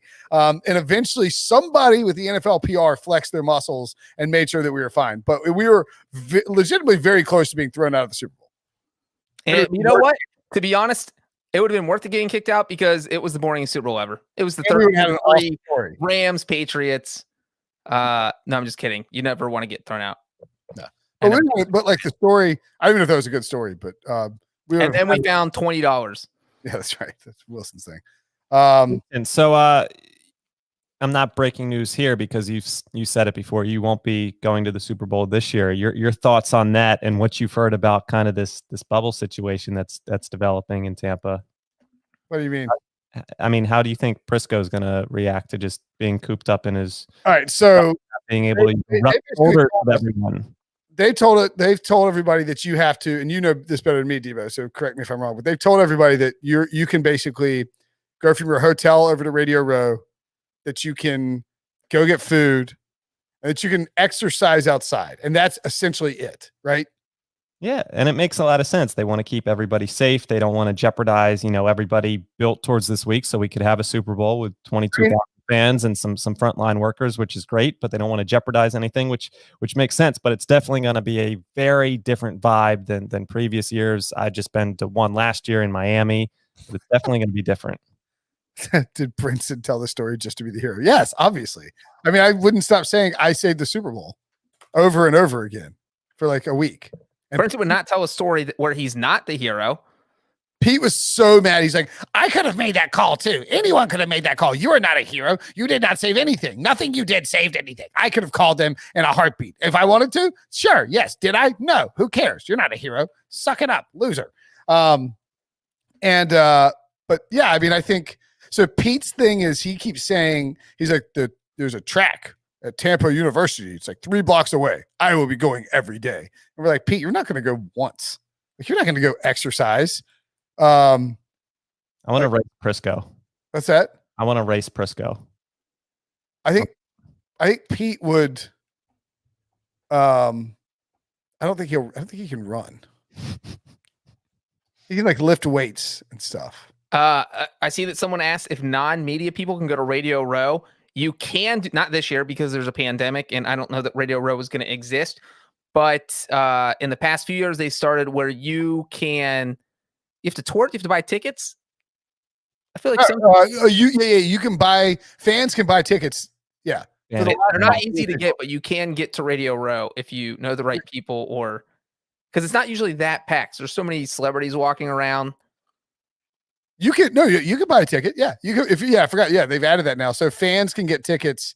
Certainly know that you could go in. It's not.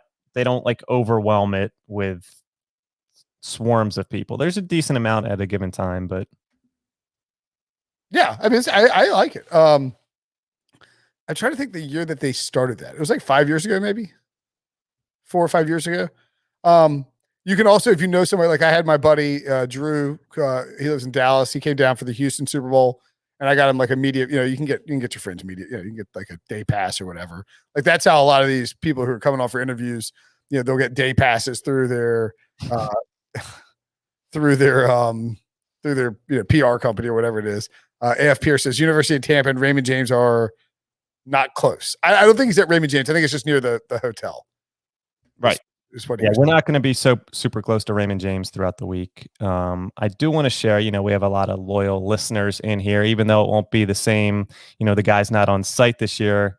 Pick Six going to have a lot of stuff. I think we're going to have more props than ever before. A lot of RJ White has big plans for a props guide. A lot of props. I'll give you all the kicker props. Nail Tyler Bass today. The podcast would probably be better if we're not at the Super Bowl, honestly. Yeah, I mean, we're going to have a lot of opportunities for Zoom interviews, which, Brinson will be chatting with a lot. I know he chatted with Dak Prescott and Russell Wilson, noted Wisconsin grad on the podcast last year. Someone stole Ryan Wilson's Jamal Adams hat. Is that right? We got a hat. I gave.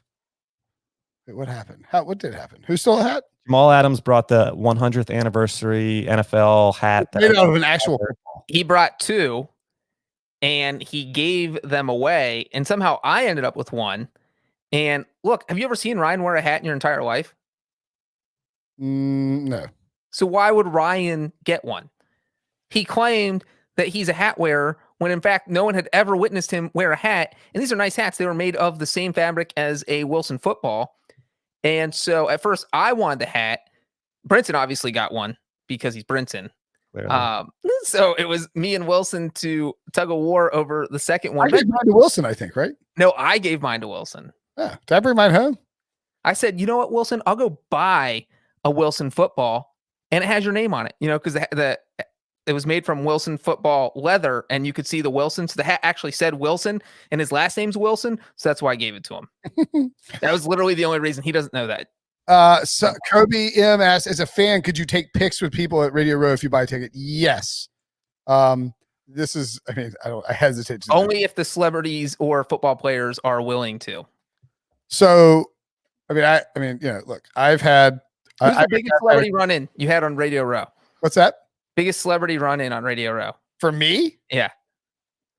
When you say celebrity run-in, do you mean like biggest celebrity sighting or like an actual interaction? Whatever you think qualifies. Just sighting. Sighting would be Madonna. What? Yeah. And interaction, this is kind of a weird, but maybe like Vanilla Ice. What? I got a picture of me, Joe Ovius, and Vanilla Ice from the New York Super Bowl. And there was also the Indy Super Bowl was crazy because that was when Peyton Manning the whole thing was happening with Peyton Manning. Like the Colts were about to cut him and release him, and like Irsay was leaking out information about his future. That's Rick a picture. Flair? That's Wilson and Ric Flair. Is that the Super Bowl or the Combine? No, that's in the hotel lobby at the Super Bowl in Atlanta. Oh, nice. I'm showing my age here with the Madonna. Madonna's huge. Yeah, I don't think Not very famous. You could have run into a YouTube star that's way more famous than Madonna. I can't think of like 10 more people that you could have said that are more famous than Madonna. I will say one of the first interviews I did. Know your audience, Brinson. Know your audience. I interviewed Kate Upton before she was famous. Okay, see that? That's what. Now tell me more about that. It was at Did you tell your wife? It wasn't the New York Super Bowl. Which one was it? It was what the more Vanilla Ice talk. What was the also somebody on here asked, first time seeing everyone looks different, way different than I pictured. We get that a lot. I do too. I think people think I'm fatter. What commenter? Tell us what you thought we looked like, because we do get that a lot. I think it's hilarious that literally this is the first time I've ever seen you guys in video. No one looks like I thought they would. People are like, "Oh, I thought you'd be bigger." I'm like, because my voice is like deeper and whatever. Who said that? At JimRat0331. What did you think me, Breach, and Debo looked like? Or that's Wilson on the bottom there.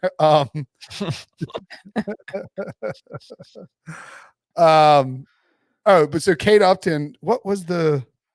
Oh, you know what? Maybe it was the New Orleans Super Bowl? I was going to say it has to be My first Super Bowl. I interviewed. Started doing video for CBS.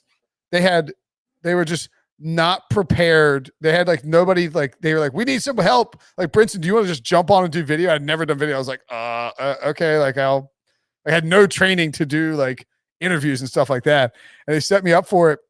And I was like actually pretty good at. I know a bunch of PR people. I was pretty good about being able to go out and like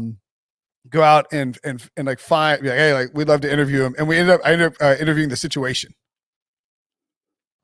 That's the famous Breach, Brinson, and Johnny football photo. Manziel, yeah.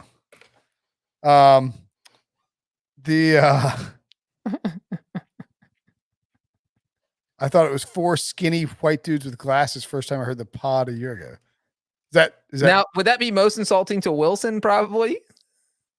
Yeah, I don't know. Somebody just we could tell Wilson or somebody thought he was a skinny white dude with glasses, and Wilson's like, well, that's like 75% or 66% skinny and glasses. Yeah, the beard was needed. Is that?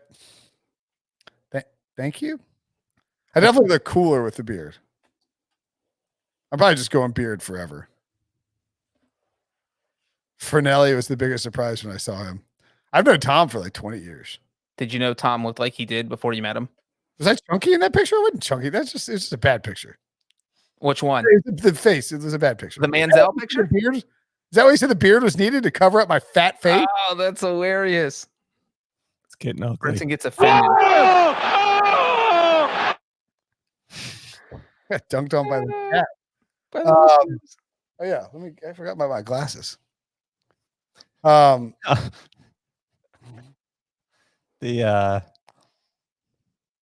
was wearing them all the whole game. I just took it off. Yeah, I will say I did grow the beard because I didn't feel like exercising. But I don't think I was that chunky at that Super Bowl. someone said you look way more put together than he thought, which again, I don't know if that's a compliment or an insult. That's a backwards compliment, right?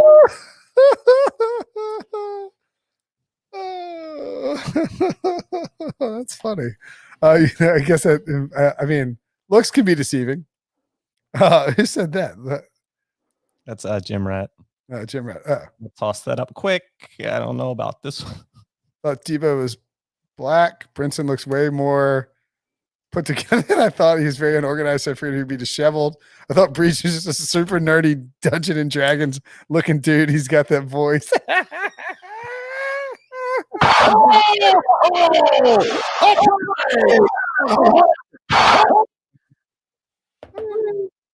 Oh boy. I'm back. Killed it. I'll Jump out. Who we got there? That. You might be echoing too. Do we need Debo, filibuster, commenters, tell us. Echo. Is Breach echoing? Brinson's coming back. Breach, why don't you hop out and join us again? Did that fix it? Yep. Breach left. He'll be back in a moment. Cool. I look like a science teacher now. I'm gonna get some nicer glasses, I think. Maybe change the frames a little bit. Maybe I'll get this for I've noticed I'm a little less I thought Brinson looked like Big Ben, so I always wondered why Wilson didn't like him more. God, this is getting ugly in the chat tonight. 10:48. We still will, for those hanging with us, we still will be doing our full post-game recap. Ryan Wilson is on CBS Sports HQ right now. They're playing endless Josh Allen press conferences. So we are waiting for Ryan to join us. Hopefully that is soon, and then we will queue up the pod. How many NFL drafts have I been to? Well, so let's see. 2011. You know what? I've only been to one. That can't be right. So 2011, I went and covered the entire draft. No, that can't be right. 2011, I went and covered the entire draft because Cam was the first pick of the first draft that I covered from Radio City. It's so awesome. The day 3 is like insane. You're sitting in this, everybody's just sort of, it's just like, everything falls apart and you're just kind of like, you feel like you're in a casino because you just go through like 8 hours of all these picks. And then 2012, Russell Wilson was drafted. And I was up in New York doing the draft show with Pete and Brady? No, that can't be right. Bruce Feldman and former Rams GM Billy Devaney. We did a draft show up there. And so I've only been to one draft, is that right? And then Nashville. 2013, what's that, Debo? Nashville. Oh, right. But like actually, yeah, so 2013 I was in CBS because I have what? Sorry, I'm looking at the chat. I'm not laughing at you. Looks like it should be on America's Most Wanted. What? I'm trying to see if I got it over there. It's Pete gave the Bills an F for drafting EJ Manuel, and I had Pete sign it and had him autograph the draft card, and I kept it. Then I'm trying to think. So 2014 was where? Chicago. I went to Chicago. I might have only been to 2 drafts, but I've only been into 1 draft. That's crazy. Did you love being Philly? What's that? Did you go to Philly for the draft? No. I was here. So that was Zeke. That was when Zeke Elliott got drafted, right? I think so. No. Zeke was 2016. Philly was 2017 draft. So the Zeke Elliott draft was the first draft that I did from home because the year before had been Todd Gurley. I had gone down and I was down in Florida for that draft, but they had just hired Brady and they brought him in to do the Jamie Ertl, and Brady did the day 1. Then I slid on and did day 2 and day 3 on the set. But they basically like brought in like Danny and Brady and hired some more draft guys. And Pete moved down to Florida. And so like they didn't have us coming down to the draft as much anymore. And then finally, which something we've been talking about doing for years, they were like, all right, we're going to send the podcast to the draft and you do the episodes from the draft. And then, but like we weren't in the draft. I mean, obviously we weren't in the draft in Nashville, right? You guys were excited though. I think it was all planned out to go to Vegas last year. And that was going to be awesome. It was going to be a disaster. Yeah. Cleveland in April. I know Breach is dying to go to Cleveland in April. Wait, drunk pods from the combine? Did we do a drunk pod? I wasn't there. I think I went to the draft in Nashville. I was actually inside. You guys were not? No, we were at the bar. Oh, yeah. And Breach, we rode around on a bachelorette party. Right. Yeah, we went to the bachelorette party. I know that, but I was actually in the draft relaying the picks to everyone because you get them like 30 seconds beforehand. We were there the first night and then the second night. Right. Because like I can tweet them out and look like I'm beating everyone to the punch when in fact I wasn't. I just got them 10 seconds before everyone. I mean, I'm sure Debo answered the question. Can we get a live stream for the draft? But I would assume we're going to do a live. Plans are in place. You guys should expect a lot more live content from us in the coming months in 2021. Even though the season is ending, we'll be live much more often. So I think that people are talking about the drunk pods from the combine. I think they mean the drunk pods from the draft. Right? Probably. Were you? They all mix together at this point. They all just flow together. I don't know what's going on anymore. See, the combine, we would do the podcast. We would do the podcast from our setup at the combine. This is not me, tossing anyone under the bus here, but we recorded a podcast from Nashville after the first night of the draft that had to then be re-recorded that following morning because of some technical issues. That's a little behind the curtain there, but I'm sure you were thrilled about that one, Brinson. Yeah, we were furious. Very hungover. One of the biggest nights of the year, after Super Bowl conference championship, handful of the biggest nights of the year, and just got to have that draft episode for you guys. Yeah. Yeah, we were not pleased by that outcome. So Wilson and I had to go over back to the bar and set up on that patio in the sunlight, hungover as hell, and to record another episode. Did you come over to Breach? I did not. I was not a part of that because you guys were staying in a hotel, and I lived at your house. That's right. I lived 30 minutes outside Nashville, and I was not, you guys were gonna have to wait like 45 minutes for me to meet you guys, and you were like, "No, we're just gonna record. We can have it finished by the time you get here." That's right. That's right. Yeah, and I mean, I think it really is amazing. Like Debo's ascension into the role of assistant to the podcast manager spot has you've got a little more leverage. You got a little more pull. Like me asking for stuff to like yelling at like being like, "Hey, I need this," or "Can we do this?" They'd be like, "Yeah, that's awesome," and then it just wouldn't happen. But like because you're, like A, good at your job, but B, also like in the actual like that actual workflow area, it's a lot easier to facilitate this stuff. Because like I mean I don't write as much anymore, but like I would be like writing stories and like think of something we need for the pod and say something, and it just would never happen. Works out well. Emergency pods for free agency. I will share that last free agency week, we had a still record 14 podcasts in 1 week. I don't think we'll hit that this year because of the lack of the same type of names in this free agency class, but I have no doubt. I disagree. I have no doubt we can get the double digits. You think if we get Stafford, Aaron Rodgers, Deshaun, like we could end up seeing, I think we could end up doing like 3 or 4 pods on 4 or 5 pods on those 3 guys. I'm talking kind of the week that free agency launches rather than you think it all comes that quick? Well, that's when they would be traded. Right. You think all those happen? I mean, that's when those trades usually go down. Yeah. Now it'll be interesting this year because there's no combine. So like, that's usually where the gossip takes. That's where all the chatter happens. That's when you get the execs and the front office types out drinking at the bar and talking. Hey, what if we gave you 3 first-round picks for Matthew Stafford? What if we trade Deshaun Watson for Matthew Stafford straight up? They throw out this crazy stuff, and then they're like, maybe that's not that crazy. Let me sober up and see if I still like that trade in the morning. Yeah, I think it was the draft podcast. We're from a bar in Indy.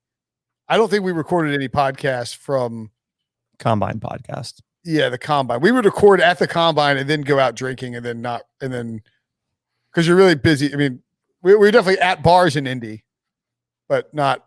I don't think we record the pod because you want to get the podcast because the tech guys, Jason and Keith, who were helping us out with that stuff, were like, hey, like if y'all could not do this at 7:00, it would be great. So we could you want to get it done a little bit earlier, but then with the draft you have to wait until the actual event ends, and so we couldn't do it. Somebody asked what quarterback for the Patriots. Man, Matthew Stafford is really intriguing for the Pats, isn't he? No. No? You think for the Patriots? I mean, you sign like Chris Godwin's a free agent. Go sign Chris Godwin and Tom Brady and Matthew Stafford. You think Matthew Stafford to the Patriots? Or are you trying to talk our commenter here? Are you suggesting the best quarterback? I don't think Stafford ends up in New England. Okay. Why not? Because they're going to have to pull off a trade, and I just don't see Belichick willing to give up the kind of compensation it's going to take to get Stafford. I don't think you're going to have to give up that much to get Stafford. When have the Patriots ever pulled off a trade that involves like them losing a first-round pick? I don't think you're going to. Well, it's going to be at least 1 first-round pick. I disagree. I don't think you have to give up a first-round pick for him. Are you kidding me? No, I think you do. I think you have to give because of kind of the leverage and knowing that they're going to split ways and Detroit kind of willing to take less. Will, I mean, he's going to be 33. I mean, it's not like he's like Deshaun Watson's going to get 3 first. I think you get. I think an early second or even a mid second would probably get it done. I think he'll get 1 first-round pick. I mean, it could certainly. If it's against the Pats, although the Pats I guess don't have that great of a pick this year. We don't have that bad of a pick this year. I mean, yeah, I don't think anybody's giving up like a top 10 first pick for him. But you're getting Matthew Stafford for 2 years left on his contract, and he has a cap hit of 33 and 26, which is very manageable for a starting quarterback. So the Lions aren't just going to give him away. I'm sure they told him that. Like, hey man, if there's no good offers, we're not just going to like hand you away for a 3rd-round pick. No, see, I think the mutual parted ways thing to me makes it seem like, hey, This is done. Let's figure out how to make it be done. They could. I mean, I don't think it's that crazy that they would cut him. Glasses are gone. I don't think they're going to cut. I don't think he gets cut. They'd save $14 million on the salary cap. But if you lose Matthew Stafford without getting any compensation and you're the new general manager, like, you don't look smart. You can't just give up your starting quarterback for nothing. You have a valuable product. That's like me giving up $50 and saying, you know what? I have no $50 bills. I don't see any value in them because I didn't like USS Grant as a president. So here you go, Brinson. You can just have them for free. I'm cutting it from my bank account. It's yours. Well, people were like, "Oh, the Bengals are definitely going to trade Andy for Andy Dalton." I'm not saying that Andy Dalton and Matthew Stafford are the same guy, but I think the circumstances are fairly. But Andy Dalton was never worth the first round pick, so there's not like, and the Bengals milked that out as long as they could. So yeah, if you want to wait for a starting quarterback until April, because the Bengals tried to find a trade offer and couldn't, that's fine. But I don't think teams are going to want to wait till after free agency. If the salary cap is $175 million, you need to know if you're going to be taking that $33 million cap hit sooner rather than later. I think it is more likely that they trade for him than cut him. But I think when you say we have decided to mutually part ways, basically, you're telling Matthew Stafford that you're willing to, that you're ready to move on if he's ready to move on. And to me, that screams that you're either going to cut him or you're going to trade him. I mean, I like that. All right, let's see. Let's practice. This is the perfect time to practice. It's a little more difficult with the hat and the headphones. I threw my hat down. Matthew Stafford is a Hall of Famer, guys. How's that? Oh man, Burns, I saw you getting roasted for that take. I don't think he's a Hall. See, I don't think he's currently. If he retired today, if the Lions cut him and he retired, or he retired, like Calvin Johnson, I don't think he's getting in. You know what? I was just wondering, this is completely non-related to what we're talking about right now. With the Super Bowl point spread, do you think they factored in any sort of home field advantage for the Buccaneers? Or do you think they just made it 3.5? That's a great point. I don't know why I was wondering that. I mean, obviously it is in Tampa Bay, but you would think there's going to be more Tampa fans. I know that sounds dumb because of the way the tickets are going to be a lot this year. There's only going to be 22,000 people there, 7,500. 22,000 people there? 22,000 people. 7,500 are healthcare workers. But boy, I have no interest in being in that stadium. What's 31 times 4? 30 times 4 is 120. So 124. Yeah. So 124. So each team gets 4 tickets to give to healthcare workers, vaccinated healthcare workers. So that means of the 7,500, 124 of them are going to come from outside Tampa. And then they said the rest of them are going to come from that region of Florida. So that's about 7,000 guaranteed fans probably cheering for the Buccaneers. Then are the other 15,000. I have to think that Buccaneers fans are going to try pretty hard to get a ticket.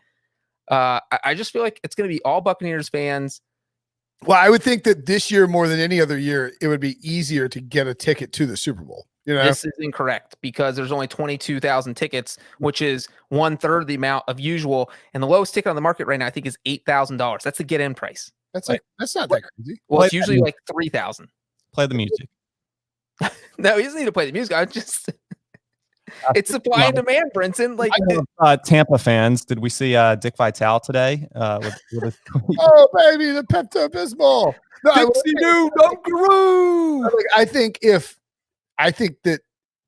So before at the Super Bowl, you have a bunch of people come into town, and then they try and find tickets. You know what I'm saying?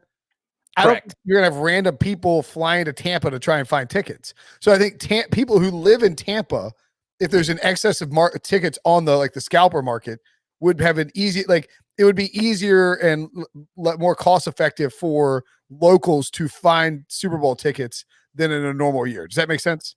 Well, right. But I think there's going to be a battle among locals. There's people with money in the Tampa area. They haven't seen their team in a Super Bowl for 18 years. They're going to want to be at that game. Plus, I'm not saying it's going to be cheaper. I'm saying it's going to be more readily available for people with the financial means to get into the Super Bowl, local people who are Tampa fans. In other words, what I'm saying is I agree with your overall point, Breach, that there should be a fairly decent home field advantage for the Bucs. We discussed it. You guys have about 20 Super Bowls combined between the two of you. Which ones have really felt like home field advantage? I know you spoke highly about kind of walking around in Minneapolis a couple of years ago with Eagles fans. Last year was my first Super Bowl. I think the Chiefs fans had a pretty clear advantage. But which Super Bowl stand out as like distinct home field or home field crowd type feels? I can tell you every Super Bowl I've gone to, last year was the Chiefs, more fans than the 49ers. 2 years ago, Patriots, more fans than the Rams. 3 years ago, Eagles, more fans than the Patriots, or like louder. It felt Eagles was by far the biggest one. Yeah, I was going to say, when you say more, is it 60-40 or some of these like 75? Eagles felt like 80-20. Yeah, Eagles felt like 80-20. That was insane. And every one of those mofos was drunk as hell. And it was so cold. It was like 5 degrees outside that everybody came into usually everybody tailgates around the stadium getting hammered for like hours because they don't want to come in and spend the money. But it was so cold that Eagles fans all came inside. And right, we were talking about how we do that lap around the stadium and get pictures and talk to people. Usually the stadium's kind of empty and it makes the lap pretty easy. But because it was negative 10 degrees outside in Minnesota, everyone was in the stadium. So it was packed. And Eagles fans were going nuts. I was going to what does that breakdown have to be for it to be a advantage? Because if you're like, I don't know, I'd have a tough time estimating what last year was, but I do think at points Chiefs fans made their presence known, especially during that fourth quarter comeback where it was an advantage to a point. It's not. And I thought Seahawks Broncos, to answer your question, Debo, I think probably 70-30 because at a normal home game, you're outnumbering the team like 95-5 or 100-0. In a place like Green Bay, where it's mostly season ticket holders and no one else is getting a ticket. But I feel like if you get up to 70-30, 75-25, you're there. I feel like the most even, almost 50-50, was probably Broncos Seahawks in Super Bowl 48. But for this, I'm really thinking it's going to be like 80-20, like it was with Eagles. But how much noise can 22,000 people make? And nothing against Bucs fans.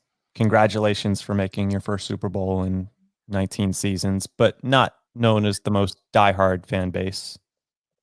Yeah. What a slap in the face to Nick Carter, the Backstreet Boys, to Dick Vitale, to Hulk Hogan. You don't want to slap Hulk Hogan in the face, Debo. This is crazy talk. I would never slap Hulk Hogan in the face. Definitely not Dick Vitale. Maybe Nick Carter. Nick Carter, I could probably take. Me and a couple of my friends, I won't reveal any names, but we were doing we were coming over with a list, like we were like doing a draft of like who's like people like friends of ours who we know we could beat up. Like if we got a fight, we know we would win. And I mean, I'm drawing from like a small pool here. Like I think I would be high on the list of people who like when people were like naming, like if other people did this game, they would be like Brinson would be high up there. Cause I mean, I'm not exactly big. I don't really, exercise, work out. Don't fight. Don't really want to fight. But I think there were like at least like 5 or 6 people. I was like, yeah, I'll take that dude. No problem. How many friends of yours do you think you'd take? No problem. Like how many coworkers do you think you'd take? No problem, Devo. Funny enough, this is a frequent point of conversation. I don't know. Would you take Coca? Probably not if it's a physical match. Would you take Prisco? Yes. Oh, really? Someone said that I should race Prisco with my shoelaces tied and see how that goes in Tampa. Wait. Do you think you could fight Pete? No, you guys can see me right now. I don't think I'm winning many physical. That was the question. It's like a fight, not like a race. Yeah, no, I got it. My track record. I mean, I don't have much of a history with it. I don't. You're not really a fighter. No, I'm not a fighter. I'm a lover more than a fighter. You are. That's true. I'm gonna put Debo versus Brady Quinn. We know the answer there. Yeah. Go versus Brady Quinn. And I think someone asked in the comments real quick if the Buccaneers are the home team. They in fact lucked out, and they are. The NFC is the home team in odd years.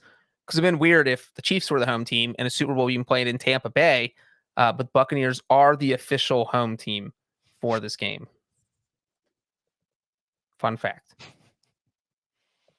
I'm telling somebody in the chat if you misspell my name like Brunson Benson, Benson, I'm not offended because my personal phone, autocorrects my name to like Benson or Brunson or Bronson. I'm like, what are you doing? Like the phone is registered under Will Brinson. Like, what on earth do you think I'm trying to type? There's like 40 freaking people in my contacts named Brinson. Like, why? I got to bring this up from D-Mark. He said, Prisco fights dirty. And then he said, no nipples are safe, which very accurate. Pete will be like, if I fight you, I'll take a bottle. I'll snap it in half. You'll be down on the ground. I'll be kicking you in the crotch. Believe me, when I got in the pile, when I played football back in the day, twisting everything. I'm grabbing things left and right, twisting them. We're like, Pete, you say you're grabbing a bunch of penises, bro? He's like, you do what you got to do in the pile, Brenton. And we're at the 1 hour 50 mark waiting for Ryan Wilson. We have definitely reached that point of the podcast. We are at versus Dan Campbell. Dan Campbell would beat Pete's butt. Dan Campbell's easily the number one ranked coach fighter. Yeah. Rabel? UFC fighter. You're taking clearly over Mike Rabel? I think they're the 1 and 2 seeds for sure. Who else you putting up there? I mean, a lot of people giving credit to Robert Salah, not. Yeah, Brenton, you're not thinking about this. Sorry. Yeah. Salah. Is it Robert? Is it Salah or Salah? I think it's Salah. You're the pronunciation guy. My Pritzker voice is basically cardinal. Where was that McGregor fight? Where's the what? Where was the McGregor fight on Saturday? I don't know. Oh, Fight Island. Weird.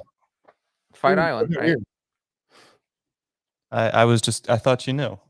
I watched it. Is in Abu Dhabi? Yeah, but what's the country? What airline did they take to get there? F you. Abu Dhabi. The Seoul? United Arab Emiratis. You nailed it. What is it?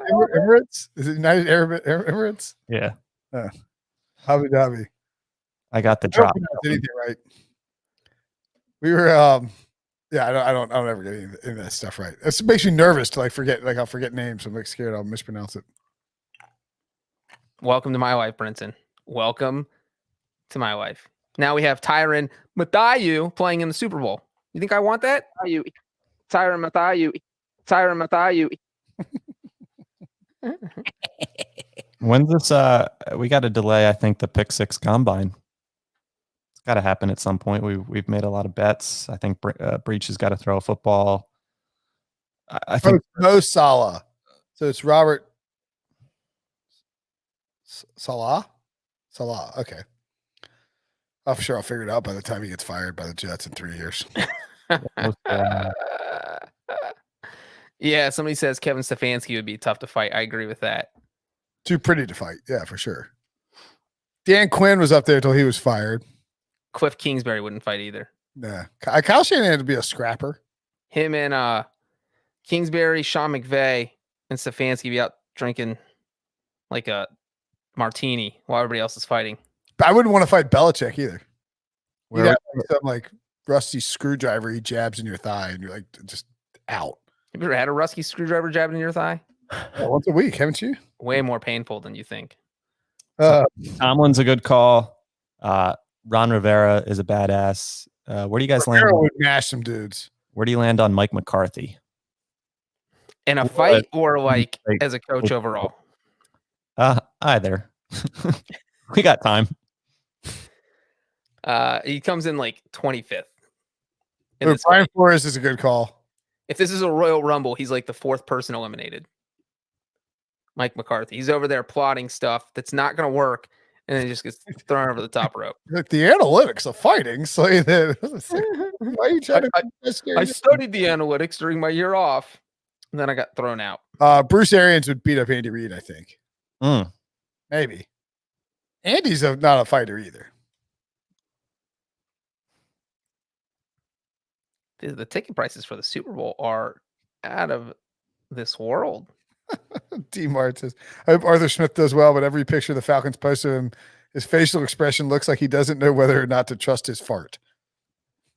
I like let's talk, I think, a little football. What do we think the last vacancy, the Texans head coaching position, Leslie Frazier now available for, whatever the Texans want from him. Brian Dable now available as well. Seems like he's pretty committed to coming back though. Maybe, yeah. Or maybe he didn't interview well. I mean, so did we talk about the fact that Eric Bieniemy changed his Wikipedia page? I mean, we don't know that it was Bieniemy.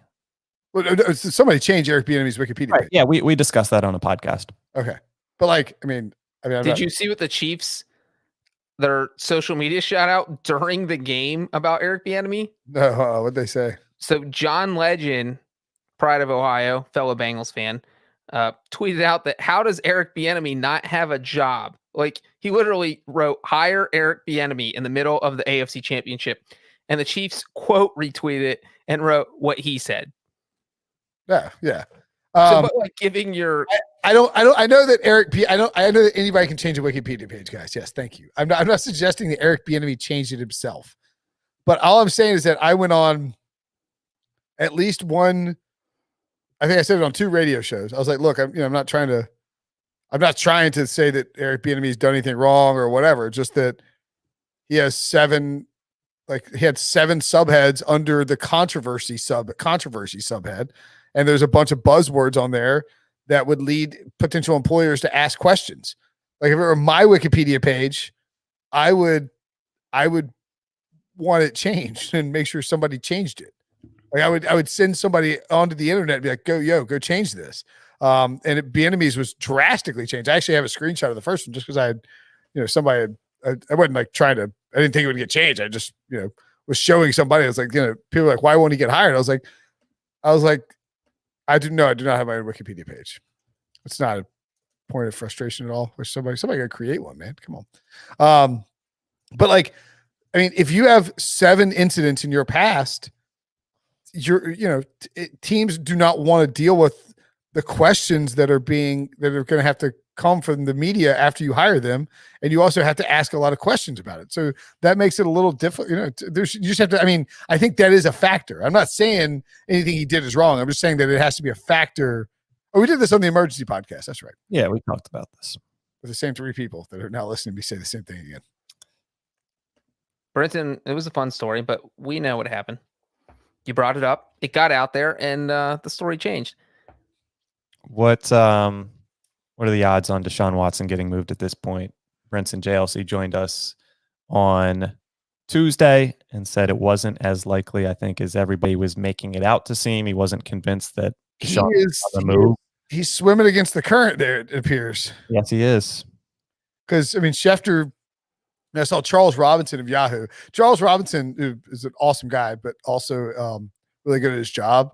If Charles Robinson's tweeting about something or writing about something, it's probably a pretty good, I'm not saying he's like Jay Glazer with his hit rate. And he doesn't, I don't think, Charles tries to get that many scoops, but if you see Charles Robinson talking about something, it's probably pretty spot on. He doesn't miss much. How did he frame it? What's that? How did he frame it? He said that that Deshaun does not trust Cal McNair anymore, thinks he got lied to, and he just can't get past that. And the Texans aren't going to change owners. No. Cal McNair is not going anywhere. And so as a result, it seems likely that they're going to trade him. And I do think, I think the Panthers would be interesting. The Jets, the Patriots would have to be involved with their connections. The Dolphins, certainly, they have some connections too from, Flores and Jack Easterby, and they have a bunch of high picks, and they could send Tua back. I think if you're the Texans, you sort of need to figure out a way to extract yourself from the situation while making it look like you got maximum value. And we've seen Easterby do this before. Now, if maybe Caserio isn't interested in that, we'll see. But I think a trade, I don't know. I feel like a trade seems kind of likely at this point. And I agree with that. I do think that the report that came out from the Miami Herald that his top landing spot that he would prefer is the Jets. That blows my mind because look, you're playing for a team that has zero draft capital can't build around you in a dysfunctional front office / ownership. The Jets. Yeah, and you want to go to the Jets? That's a mirror of what you're looking at, Deshaun. You don't want to go to the Jets, trust me, because if they want to get you, they're going to have to give up the first round picks, which means they're going to be able to build around you. And you're going to be back at square one after 1 or 2 years in New York. There are a lot of teams that would be a good fit for Watson. I don't think the Jets are one of them, but I do think that every single team should be calling, well, maybe not the Chiefs, but I would say about 80% of the teams in the league should be calling the Texans, trying to pull off a trade here. Yeah. I mean, but I would say the one thing that could hurt Deshaun Watson's value is the fact that someone like Matthew Stafford is on the market. If Brinson, let's say Brinson is correct, and you can have Matthew Stafford for what, second or third round pick? What do you think? No, late first, early second. Okay, we'll say early second. Would you rather give up 3 first round picks for Deshaun Watson or an early second round pick for Matthew Stafford? I mean, if I'm in win now mode, I'm going Matthew Stafford because I'm not throwing away my future to get Deshaun Watson.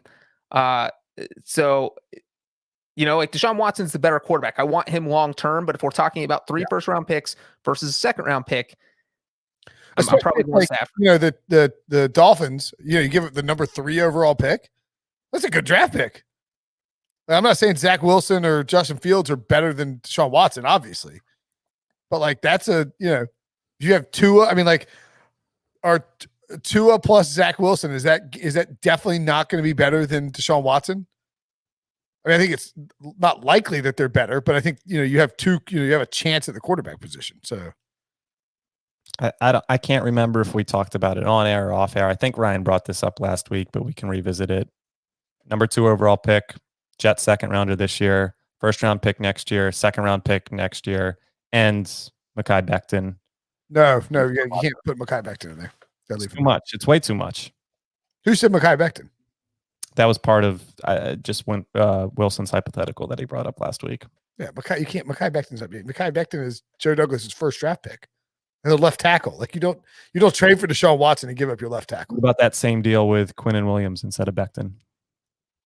I think about it. How many first?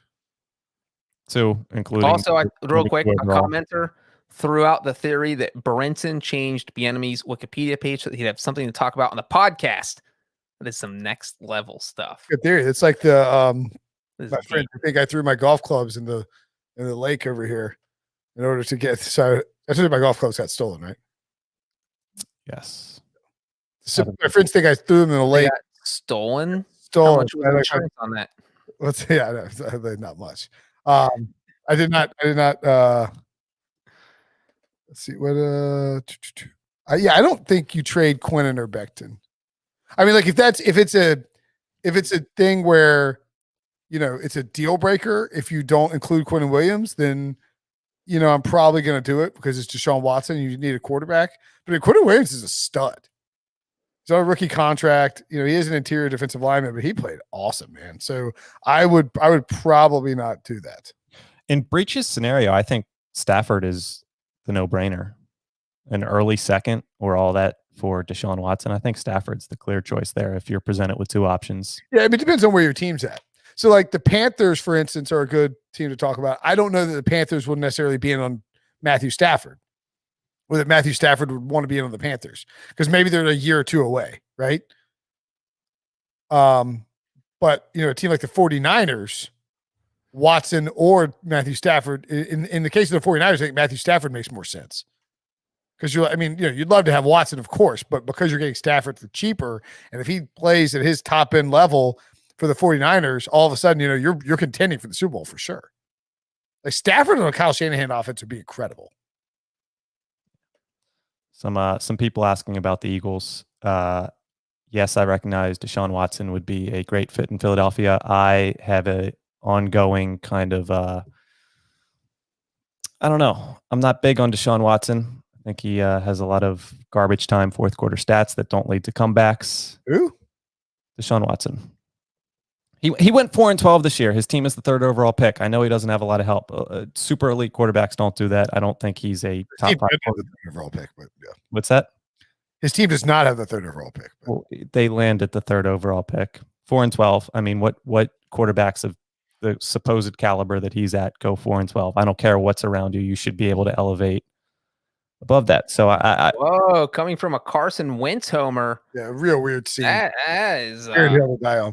I'm not saying Carson Wentz should command 2 first-round picks and Mekhi Becton. I think we're asking a little too much from Deshaun Watson. What if Deshaun Watson refuses to play for them and says, "Look, you're going to trade me, or I'm not playing"? Then what do you do if you're the Texans? You don't have a quarterback? I mean, Carson Wentz is like quietly he's just 3 games above 500.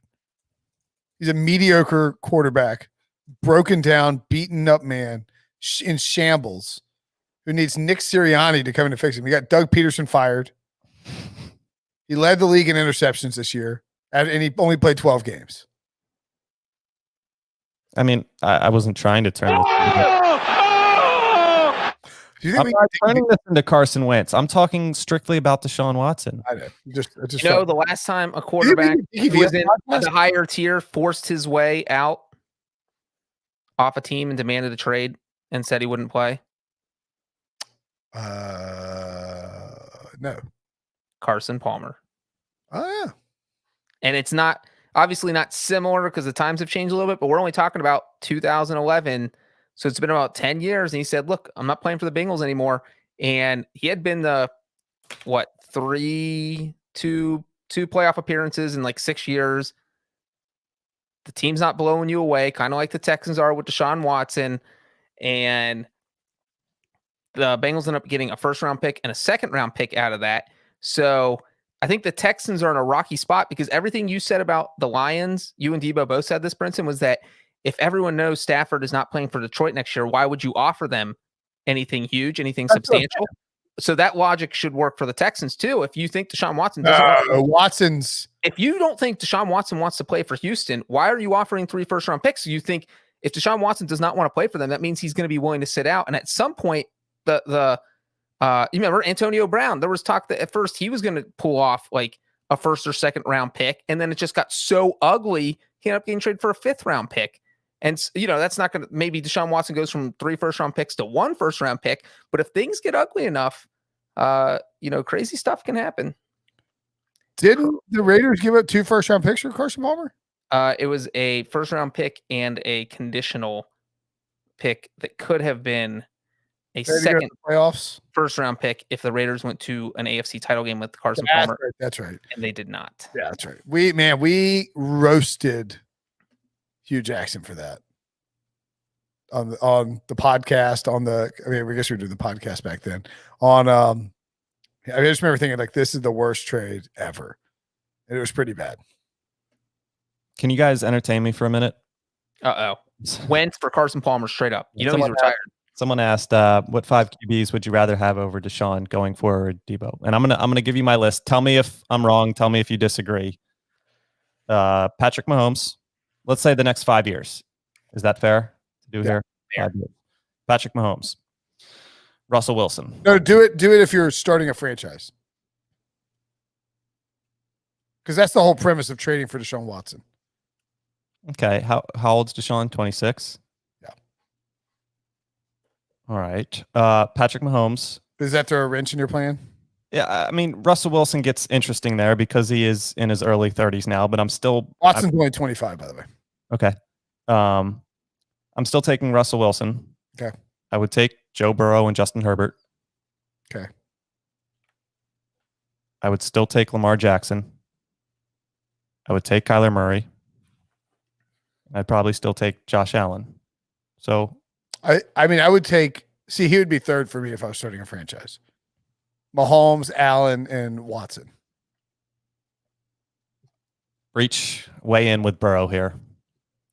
If we're only talking 5 years, Mahomes, Russell Wilson's also on my list because I know he's getting old, but if it's only 5 years, I think that gets him through the rest of his prime. And then who knows, the way he plays, you don't know if he's going to be good once he gets into his late 30s. Josh Allen, I think so. At this point, Josh Allen just looked like such a good quarterback. Maybe he pulls off Josh Allen over Watson right now. Right now, but maybe he pulls off a Carson Wentz, like Wentz after his 2017 MVP season, has that one peaks in his 3rd or 2nd, early, and then just crashes after that. We don't know. And we thought Bortles was be good after his, after 2017. Right. There could be the Carson Wentz, Blake Bortles crash coming with Josh Allen. We do not know. Basically, Blake Bortles 2.0. So that's 3. As the biggest Joe Burrow fan on the planet, I'm not sure I'd put him ahead of Watson. I just need. If we're including contracts, I'll do Burrow because he's on a rookie deal, a lot cheaper, and there's upside. So Watson's probably is the better quarterback at this point. But when you include the contract, I could do Burrow. Joe Burrow, by the way, is like 500 days younger than Deshaun Watson, and Watson's been in the league for several more years. And I don't think I would take Lamar over Deshaun. I think I would take Deshaun over Lamar. Yeah. But that is probably, I mean, it's not a big list at all. Screw it. Dak Prescott over Deshaun Watson. Drew Brees over Deshaun Watson. That's a joke, guys. Dak's not. People underrate Dak like crazy. I don't know why. I mean, I think I get you can go either way with Lamar. Dak's gonna be 28 soon. Somebody asked, what about Brady? I mean, we laugh, but he could be playing in 5 years. 48-year-old Tom Brady's been going to a 6th straight Super Bowl. It's hard to believe that before the 2021 season ends, Carson Wentz will be 35. That seems young. Just kidding. He'll be 20. He'll be 29 though. Tom Brady's 43. Don't compare in the chat. We got Justin Herbert had more weapons and went 4-12. He was a rookie. Oh, that's a good point. You just said nobody worth their salt would go 4-12. Oh! I'll take a rookie. I mean, Peyton Manning went whatever. I mean, you're in your 4th year in the league, going 4-12. Well. Look who showed up and is ready to complain about getting the podcast started. Ryan, how many quarterbacks you taken over Deshaun Watson in the league? It's funny you say that because we were having a conversation today about how some people would trade more for Aaron Rodgers than Deshaun Watson, even though Aaron Rodgers is 37. And I was like, that's straight up bonkers. Unless you're going to win a Super Bowl in the next 2 years, I'm not trading more for Aaron Rodgers then. So let's see. I'm taking Patrick Mahomes.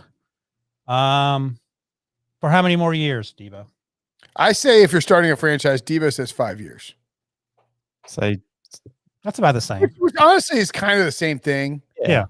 Like so Mahomes is 1. Yeah, Mahomes is unquestionably 1. Ben Roethlisberger's 2. Dwayne Haskins is 3.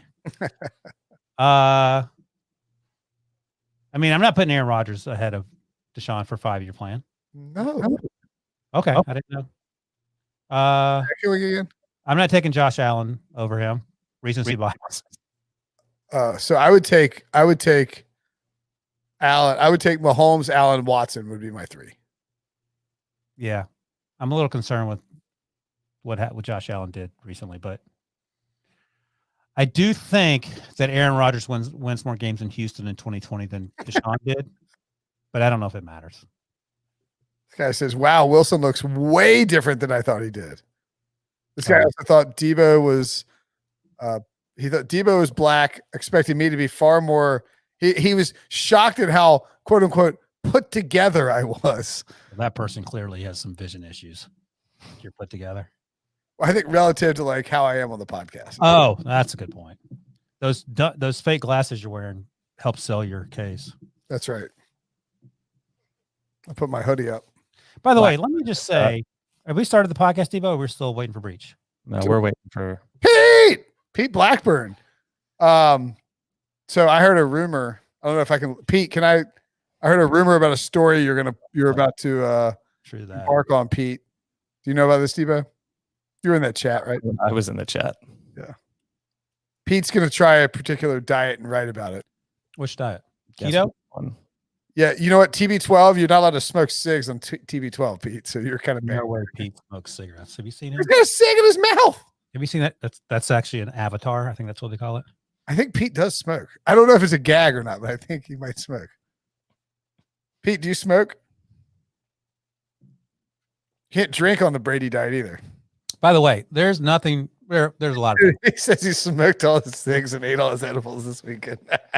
There are edibles are fine on the Brady diet. There are a few things more infuriating than fans thinking that after their team wins, the first thing they need to do instead of celebrate is take to Twitter and like call out all the dumbasses that said mean things about their team.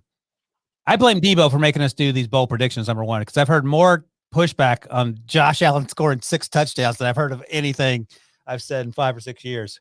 Some guy who actually works at Dateline took time to yell at you, Brinson, me, and Breach about our bold predictions about the Chiefs, whatever they didn't do. I'm like, dude, your team just won. They're going back to the Super Bowl for the second straight. Enjoy that. Meanwhile, you're banging away on your keyboard trying to call out people on Twitter. What are you doing? Dateline? That's what he put in his bio. Maybe he lied. What's his name? I haven't looked on Twitter. Let me find this guy. I was mildly upset, but I'm like, I mean, obviously, my Travis Kelsey will have less than 50 receiving yards. Probably bold prediction was. I was sort of just scrambling for one. I don't think you can blame me, but let's also blame reading comprehension on the internet. fair enough. Let's see. Where did he call out Brinson? Well, like another one that people do that's really annoying is they go to our expert picks page and they're like, "Oh, suck it, you loser! The Browns lost, Chiefs win, suck it, suck it." It's like that was against the spread and the Browns covered. Like, oh, my bad.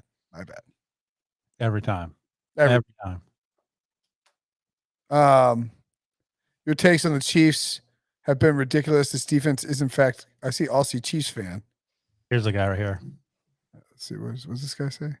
Oh, that's me yelling at him. I went 16-1 picking Chiefs games this year, but now 16-2 because I got this one wrong.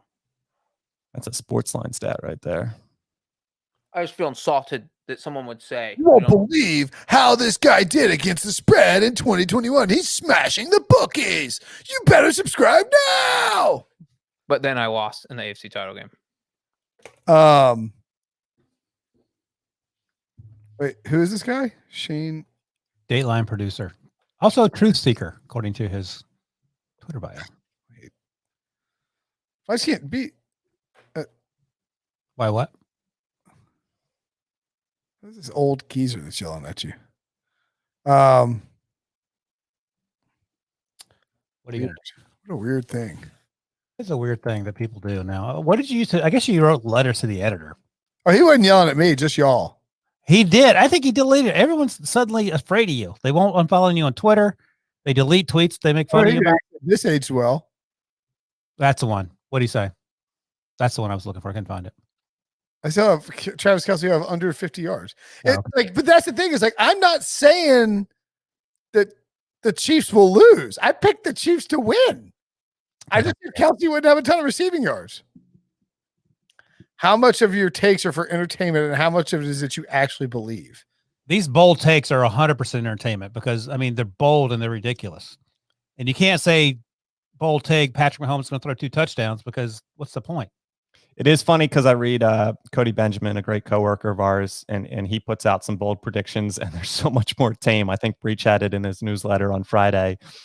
His bold predictions, Cody's bold predictions versus ours, and vast difference, I will say. What was Cody's bold prediction for the AFC Championship game? Chiefs win. The over will hit. Or like something along those lines. I mean, I can do that. I don't care. But I mean, how much fun is it to say Mahomes is going to throw 2 touchdowns? Then what? Well, I don't think what people don't understand is that like, we did bold predictions for the NFC and AFC championship games. There's 2 3-point spreads.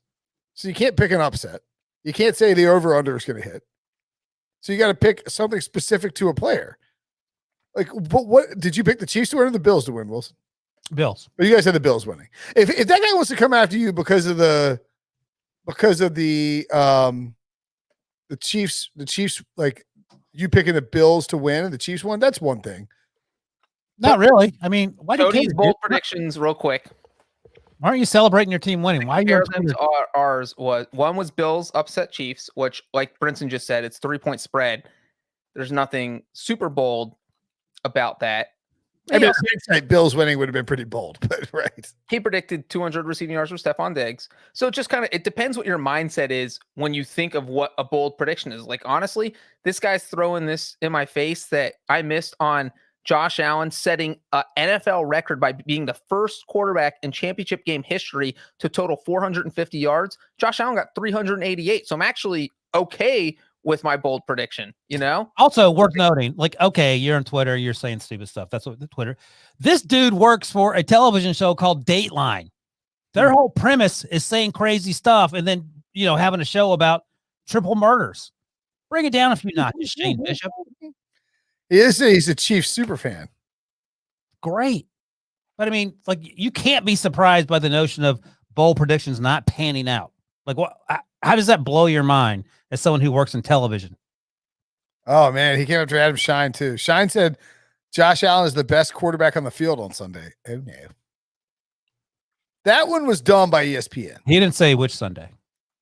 ESPN put up a thing. It was like Matt Hasselbeck had said that like he thinks bold predictions. It doesn't matter. No. He said that Josh Allen. Oh yeah, I love that. Going to the Super Bowl. Suck it, Wilson. What a big jam. Wallace took it in his hands and said, up and away. Dipsy-doo, dunkaroo. 2 weeks from today, one of those guys is going to have a Super Bowl ring. Think about that. One guy actively tried to go on social media and get fired from the Raiders and successfully pulled it off. Froze his feet off. Wouldn't wear a helmet. Got in trouble for yelling at the neighbors and the cops had to come. He might get a Super Bowl ring. Or the other guy who took a year off to make a rap album and go jet skiing in South Beach. But you know what? The truly selfish one, as we all know, Big Ben will probably announce his retirement in the middle of the fourth quarter. Oh, Marshawn Lynch with the cleats hanging out from the electrical line. Maybe see now that would be a good bold prediction to go with. Ben Roethlisberger will announce his retirement in the middle of the. I'm done with bold predictions. I can't take it anymore. It's too much pressure. But no, but my point was that if you have a game, my bold prediction is that Ryan doesn't make any bold predictions for the Super Bowl. My bold prediction is that at some point Ryan will say something stupid. The Cowboys will be 3-3 after they win tonight, and they have a path to 9 wins. It's not a difficult path. The great part, another bold prediction I was asked to make that no one on planet Earth believed. That you weren't asked to make a bold prediction. That was just the recap of the Cowboys. Oh my God! Look at this guy. I didn't touch anything. I was trying to play my own. I was trying to play something else. You have to play it off and say Brinson did. No one would have thought that. You have air horns too. Do you have something? Do you have a clip of me saying something stupid? No, it was of Ryan making a bold prediction without anyone asking him, and it was the tattoo. But that's right. I think the 2021. If you can't come in and put work in the building. That's it. Well, I still have that. Yeah, whatever. Did Brinson just cuss? The Steelers lose at Cincinnati next week. Ryan right here. All right, that is an actual podcast bet. If the Steelers, you. Yeah. Out of nowhere, you weren't asked. It wasn't like, "Hey, what do you think is going to happen with this?" You're like, "If the Steelers lose, I will get." You know how there's some physicists believe there are infinite number of universes, and in each universe, like in one universe, Brinson's the multiverse theory. Shut up. In one universe, Brinson's president. In another universe, Breach is the winning quarterback for the Bengals. In no universe does Ryan Finley beat the Steelers except this universe. Like, this is the one that happened in. Infinitely other. I was fine. Yeah. Have you watched Rick and Morty? Like briefly, I probably watched 5 minutes in my whole life. Okay, there's one where they do a lot of multiverse stuff. It's pretty hilarious. Yeah, well, this version of it wasn't hilarious for me. No, it certainly wasn't. All right, I need to go to the bathroom. Not surprising. And get some more ice. Yeah, you wore a diaper. Yeah, I gotta change the diaper. Oh, okay, fair enough. Do you think Prisco wears diapers? 100%. Yes. With his baggy jeans, so yeah, No doubt. Am I echoing or no? No. I didn't know how to leave. All right. go get your ice. Brinson's drank so much that he's echoing in his own head. Any chance we're done by midnight? Is that 18 minutes from now? Yeah. I'm pretty captivated by the comments right now because the Deshaun Watson debate is continuing. I think I contributed a little bit to that. But how many games does Patrick Mahomes win in Houston this year? How many do they win? 5? They were 4-12. I mean, they're winning 6 games. Just 6? Yeah, he's not 3. How many games does Mahomes win in Houston this past year? Yeah. Yeah. He's not 3 wins better than Deshaun Watson on that piece of crap team.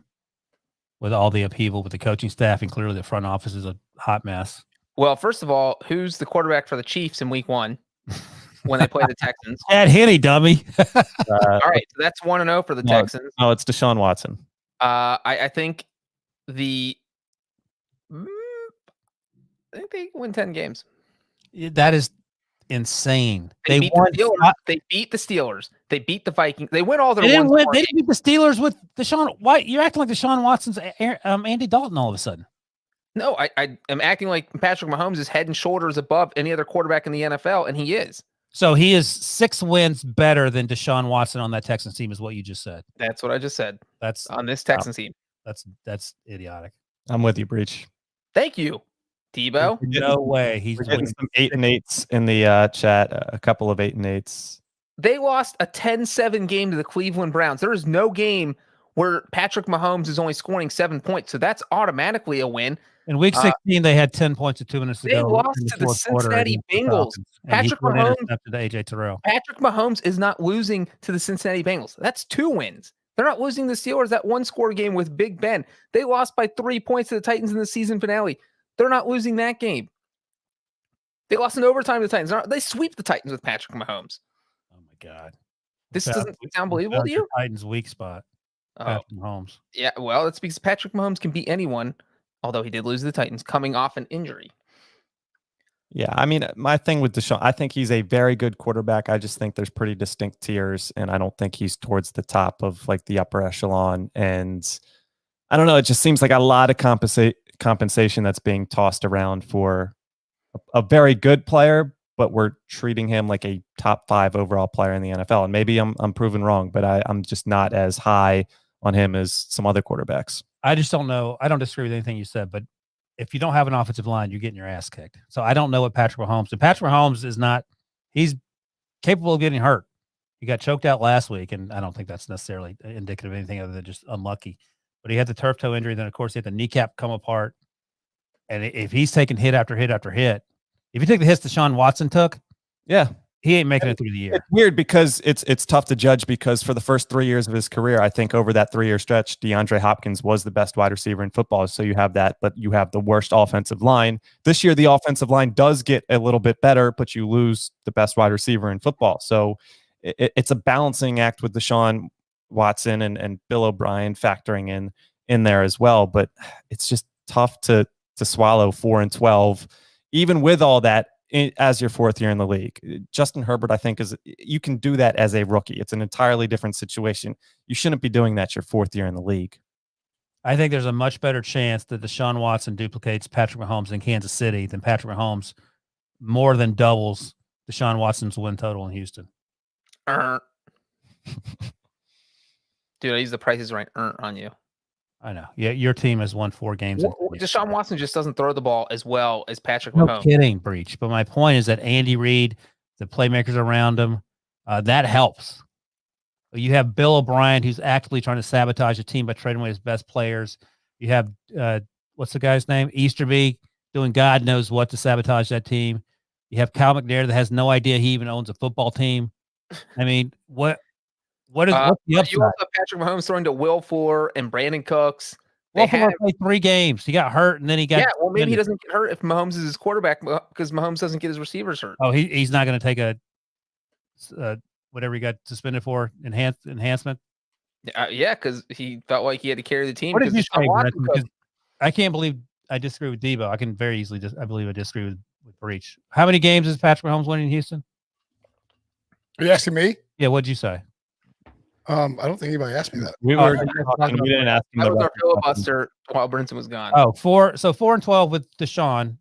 What's the record with Patrick Mahomes on that same team in 2020?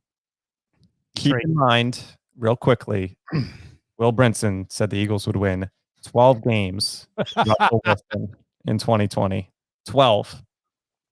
I stand by that. Okay. Yeah. There you go.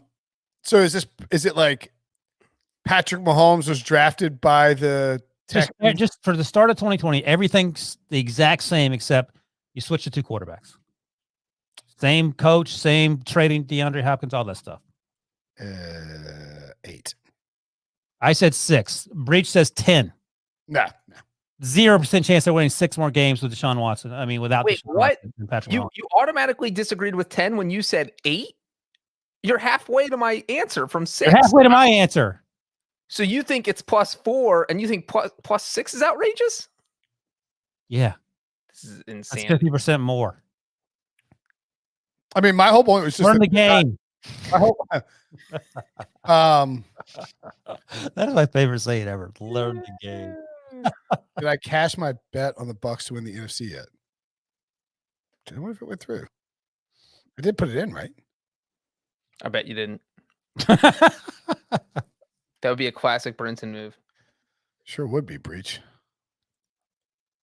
Man, I don't know. I'll look. My whole point is I just don't think they're a 500 team.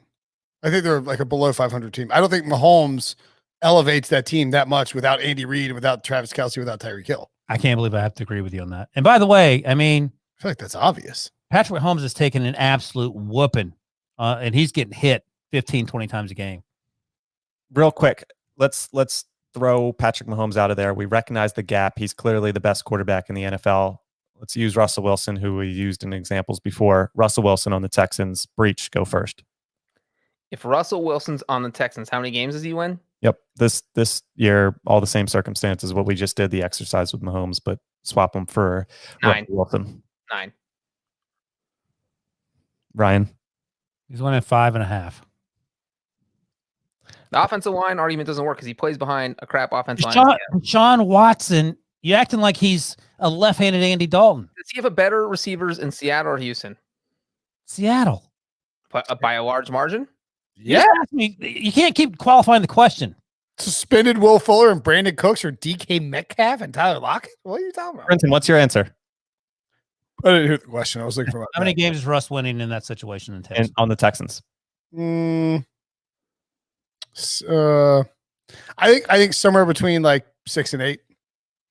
I mean, All right, we'll say 7. 10 is the crazy talk. You should be put away. I mean, Deshaun Watson's an elite quarterback. That's the thing. Like they're acting like it's no offense, but Sage Rosenfels. That ain't Sage Rosenfels. Deshaun Watson had an incredible 6-game stretch. Like he was playing at like top quarterback in the NFL for a stretch. And they still didn't win games. Their defense is awful. Their defense is way worse than the Seahawks and way worse than the Eagles. Are they worse than the Seahawks? Yeah, I think so, right? It's so bad that J.J. Watt had a nervous breakdown calling out the team. This is a weird anti-Deshaun Watson hill to die on for you guys. It is. It's not anti. It's just It's not anti at all. It's just saying that a he's little not as good bit. as Patrick Mahomes. Do you think Deshaun Watson's better than Patrick Mahomes? Who said that? Ray No, Jackson. do you think Why is it a weird hill? There's no weirdness about this. you think Patrick Mahomes is 6 games better than Deshaun Watson? I think that Patrick Mahomes playing for the Houston Texans could win 10 games. No, he couldn't. No. It's impossible on the 2020 Texans. With Romeo Crennel and that? No. Let's start this podcast. It was a good filibuster. Let's have an emergency podcast about how many games Patrick Mahomes will win with the Texans. Rich, you say a lot of crazy things. That's up there. That's top 3. Yeah, well, guess what? I'm not getting a Ryan Finley tattoo on my head. If you just stop with The that. Texans were the 3rd worst defense in all of football, ahead of only the Jaguars. Hey, Better offense, Brenton, their defense would have been better. it doesn't matter, Brinson, because Patrick Mahomes can play safety. He can play cornerback. He can run Hey passer. guys, you ever heard the saying, Did you say that Patrick Mahomes makes his defense better? your best defense is a good offense? Who's this Learn saying? the game. Learn the game. That's not a football saying. Learn the game. He's making learn the game. That's That's not a football saying. when he's out of ammunition. It's learn. That's like a war saying. Yeah. Learn the game is what that's what Prisco says, right? Yeah, and Bill Belichick would tell you that war and football are the same. Get out of here. You just called him Belichick. Bill, what'd you call him? Bell Belichick. You haven't said that in a while. Could be one of those nights. Great. Let's fire it up. Robbie is huge into cussing. And so he's like, You do know your son's 7 years old, right? he's just into bad words right now. Are your kid's not like obsessed with bad words in that age? No, my 9-year-old is he would if I say like crap in front of him, he cringes. Like my 13-year-old, I curse in front of him all the time. I don't care at that point. But my 9-year-old, he gets upset if I. Well, like Robbie has learned the F word and the S word. It's a problem. And he'll come up and like whisper in my ear and he'll be like, "You're a stupid bleeping noob." He called me a stupid noob. And he just thinks it's funny. I mean, like, it's not. He's not the S word. Stupid. Huh? Is that the S word? Stupid. No. Oh. What's that say? The word you said, like, but I was like, hey, buddy, I was like, you know what happened the other day? I was like, we're doing this podcast, and Mr. Wilson, you see Mr. Wilson on the TV sometimes. He's like, yeah, and he's like, I was like, he said a bad word. He's like, play it, please. Did you find it? What? Did you find it? I don't remember which one. I couldn't find it. We didn't have enough time. But like he'll if we have a podcast on in the car and they cuss, he loses his mind. Like Arrested Development, they bleep out the F words. So he'll come sprinting over from the kitchen and be like, play it again. I want to hear it. He's just obsessed with bad words. I don't know what to tell you. And Breach doesn't even curse. To be fair to Robbie, that is hilarious. I told you about the iPhone thing, right? With the F's iPhone. Yeah. I don't know. Let's do this thing. Thank you. D-Mart's got to go to work in the morning. People And Wilson was trying to get this thing over with by midnight. Yeah, so we have 6 minutes. Well, this will be a shorter podcast. And we've been streaming for 2 hours and 35 minutes consecutive. My neck hurts. That's how long I've been streaming. How's your back? My neck. My back. All right, that's All right, let's make some sausage, boys. 3, 2, 1. What's up, everybody? Welcome to the Big Six Podcast, CBS Sports Daily NFL Podcast. I'm Will Brinson. I'm your host, and there's only one game left. The Super Bowl is set. Oh, my goodness. 2 weeks from now, we will be recording a Super Bowl recap podcast. We won't be in Tampa, but Tom Brady and Patrick Mahomes will be, and one of them will come away with I don't think it's fair to say, I don't know if it's a career-altering Super Bowl, but there's some legacy there. It's a very exciting game. Buccaneers and Chiefs is the matchup. This is the Conference Championship Recap Podcast. Joining me to break it all down, the Super Friends, Ryan Wilson and John Breach. What's up, fellas? Something to remember about the Super Bowl in terms of being legacy defining. Mahomes wins, it's 6-2 versus Tom Brady. If Brady wins, it's 7-1, and that's basically insurmountable, it feels like. That's a great point. Joe Musso made that point. I'm stealing it, but I thought it was a good point that he made. You got to be better at stealing points. Don't give. Wait, what's 6-2 versus 7-1? The Super Bowl wins that each quarterback will have after. If it's 6-2, you feel like you're in it. 6-2, you feel like Mahomes can walk down Brady, not easily, but like you're in it. That's 7-1 is like, you know what it feels like? It feels like Tiger Woods when he was 5 back from Jack, and then just don't go crazy with the personal life stuff, and you'll be right. You'll be right in the mix. Right. So basically, I'm the Mahomes of the podcast. Wilson's the Brady, and Brinson, you're the Romo. You keep it all, and I don't even know what he's talking about. You're the announcer. I don't understand what you mean by that. Oh, I was saying Wilson's old. That's where I was going with that. Oh, why am I the Romo? You're the middle between the two of us. You're announcing it. Oh, okay. I thought you were saying because I haven't won anything. Predict everything correctly, like Romo did in week 12. That because Tony Romo never won anything, that's me. Oh no. Because if you were bad mouthing Tony Romo on a recorded podcast, I'd be forwarding that along to the. Oh yeah. Why would you even spin it like that? I didn't know. I was insinuating that Romo was brilliant at predicting things, and that he predicted a Buccaneers Chiefs Super Bowl on November 29th. That is where that was going. I have to be very clear with my points now because Brinson doesn't understand them. Good job at CBS directing team to get that up on the on the broadcast. I wonder if they'll play the audio of Breach bashing Tony Romo next week or in 2 weeks on the Super Bowl. Anyway, let's. It was I don't know. Was it a good day of football? The first game was fantastic. Yeah, football action. I can't say it enough. And here's my new saying: if you have any questions as a coach about what you should do, game management, timeouts, kicking field goals, ask yourself this one question: what would Andy Reid do? And if you're saying to yourself, but he has Patrick Mahomes, Andy Reid does it with Chad Henne. 4th down, game on the line. He rolls Chad Henne out, completes the pass, Tyreek Hill, game over. Don't kick field goals. Don't punt. Go for it. I mean, I think that Matt LaFleur decision to kick a field goal late in the game on 4th and 8, you can talk about the 3 plays before, whether those are good plays or not. That is a fireable offense. That is, I don't know if it's more egregious. I think it might be more egregious than Tomlin punting on 4th and 1 from the 46. It's close. The different circumstances is AFC Championship game, the NFC Championship game. That's why it's more egregious for me, Breach. But both are insanely terrible decisions. especially when you have Aaron Rodgers. It's not like you have Chad Henne. You had Aaron Rodgers right there. You're trailing by 8, I think, with 4:06 to go, maybe 2 minutes to go. Let me double check the exact time. And you kicked a field goal. My favorite part is after the game, they asked Aaron Rodgers. He said, that wasn't my decision, which basically is like, Matt LaFleur, if I had more time, I would have gone over there and That's slapped him about the head. that's as far as you can go, throwing your head coach under the bus without directly throwing them under the bus. Yeah. Is there any justification for that? Yeah, with 2 minutes and 9 seconds remaining to cut the score to 31-26. That was the final score of the game. The Buccaneers would run off the clock and advance to the NFC or advance to the Super Bowl and win the NFC Championship, which means, by the way, Tom Brady has the same number of NFC Championship titles as Aaron Rodgers and Drew Brees. Also, Aaron Rodgers and Rex Grossman, same number of Super Bowl appearances. I think we know what that means. Oh!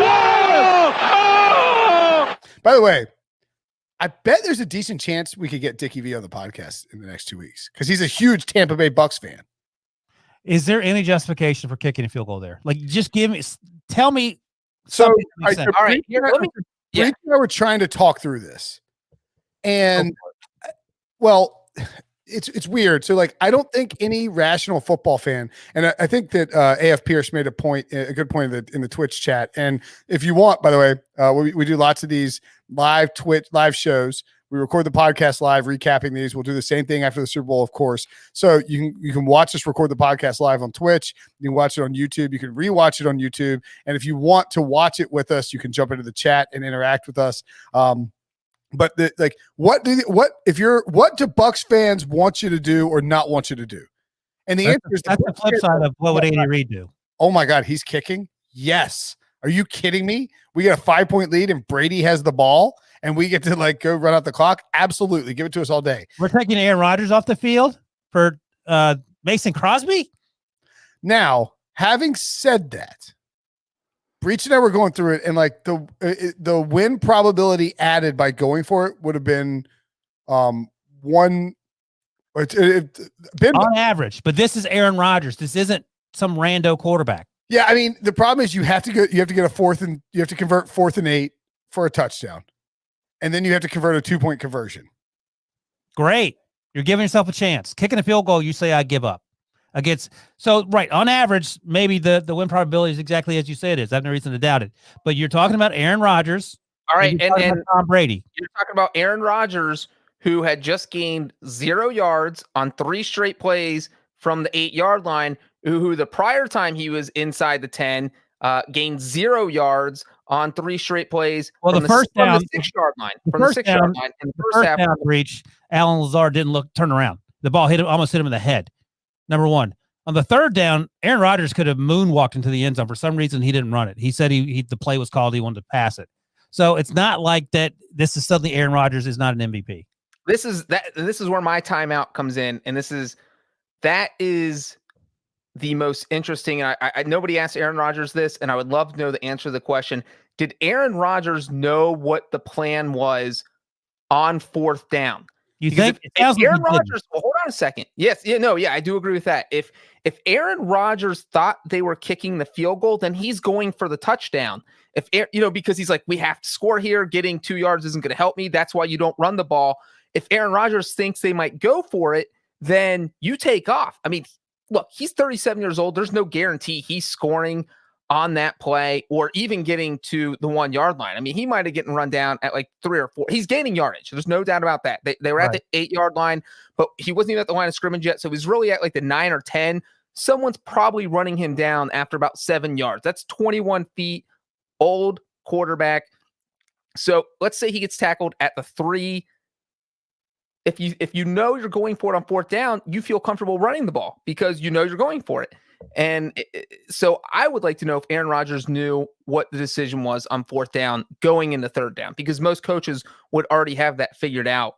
But it doesn't seem like Rodgers knew what they were going to do because he was clearly upset about the fact they kicked the field goal. Well, that's a great point, Breach. The other question I would have is, did Matt LaFleur know what he was going to do? There's no excuse for not knowing if you're Matt LaFleur. None. I'm saying, I mean, Like in his head, was he thinking, well, if we get inside the 5, I'm going to go for it, but if we don't, I'm going to kick the field goal. Like, was he thinking something along those lines? because it was like mixed messaging, at least with the announcing coverage. I feel like they're like, well, you got to go, and it was like, oh, they're bringing the field goal team out here. All right, it's like, and I was like doing the math in my head. I was like, well, why would you? I was like, am I an idiot? Am I missing something here? Why would they kick it to go down 5? Now, the argument is that if you get to the point where you're down 5 and you have 3 timeouts and you have a 2-minute warning. That's the point you're at. What's that? I said, if you get to the point where you're down 5, I said you still have to score a touchdown. That's where you're at. Yeah, but a touchdown wins. Like overtime is. Did they get the ball back with 2 minutes to go? I mean, they should have gotten the ball back. They didn't. They had it at the 8, and they didn't. They decided to kick a field goal. And here's the flip side of that. You talk about what does the other fan base want you to do? What about at the end of the first half, where it's like, oh, they could try a 51-yard field goal, and Bruce Arians like, forget that. We're going to throw a bomb to Scotty Miller on whatever it was with 6 seconds to go, 39-yard touchdown. I mean, that's what you want to happen. Yeah, I mean, that's a little different because it wasn't. It was going to be a punt. It was 4th and 4 from the Packers 45. Even better. Now, hold on. And it seemed like Brady kind of played a part in that decision where Arians sent out the punt team. They were planning to punt, and Brady's like, no, we can get this. And if we don't, I'm a smart quarterback. There was only 13 seconds left. He's like, I'll make sure 6 or 7 seconds run off so the Packers would maybe have time for a Hail Mary. Granted, Aaron Rodgers is the best Hail Mary thrower in the game, but still, it doesn't hurt you to go for it. And so that is the thinking that LaFleur didn't do there with Rodgers. And you know what? Honestly, as horrible as it sounds, because you don't want to waste a timeout in that situation, but 4th and goal with the game on the line is not a horrible time to call a timeout and say, maybe we should rethink this and not kick this. Like, this is it. This is the game. So there's no reason to not take a timeout. And if you do, you still have 2 timeouts and a 2-minute warning. So it's not like the game's over if you don't convert the 4th down. But with the game on the line like that, I would have at least thought about why not? Insane. Why not call a timeout? Right. So I don't think the Packers, look, I don't think anybody would say that there's not going to be many people who would agree with Matt LaFleur's decision. I'm sort of just playing devil's advocate here and trying to. Aaron Rodgers doesn't agree with it. Yeah. The Packers didn't lose the game because they kicked there. They lost the game for a number of different reasons, including a terrible Aaron Jones fumble, giving up Kevin King. Oh my God. You can't have a much worse day at the office than Kevin King did. Sullivan. Horrible coverage on Mike Evans on the first touchdown. Embarrassing jump. Horrible. And Murphy Bunting tearing off Alan Lazard's jersey on the interception. And then pulled Alan what's that? The interception by Sean Murphy Bunting to set up the touchdown. What is set up? It set up a touchdown, I think, right? What does that do with Kevin King? Yeah, I mean, that's right. But the Aaron Jones, I'm not blaming Aaron Jones for that. That's the issue. Yeah, of course. They scored that touchdown. I think it became a great touchdown. But they also had 3 Brady interceptions. They got them 6 points. They punted on the last 2 interceptions. They got a touchdown on the first one, didn't convert. If Tom Brady gives you 3 interceptions in 1 quarter of football in the postseason, you can't come away with 6 points.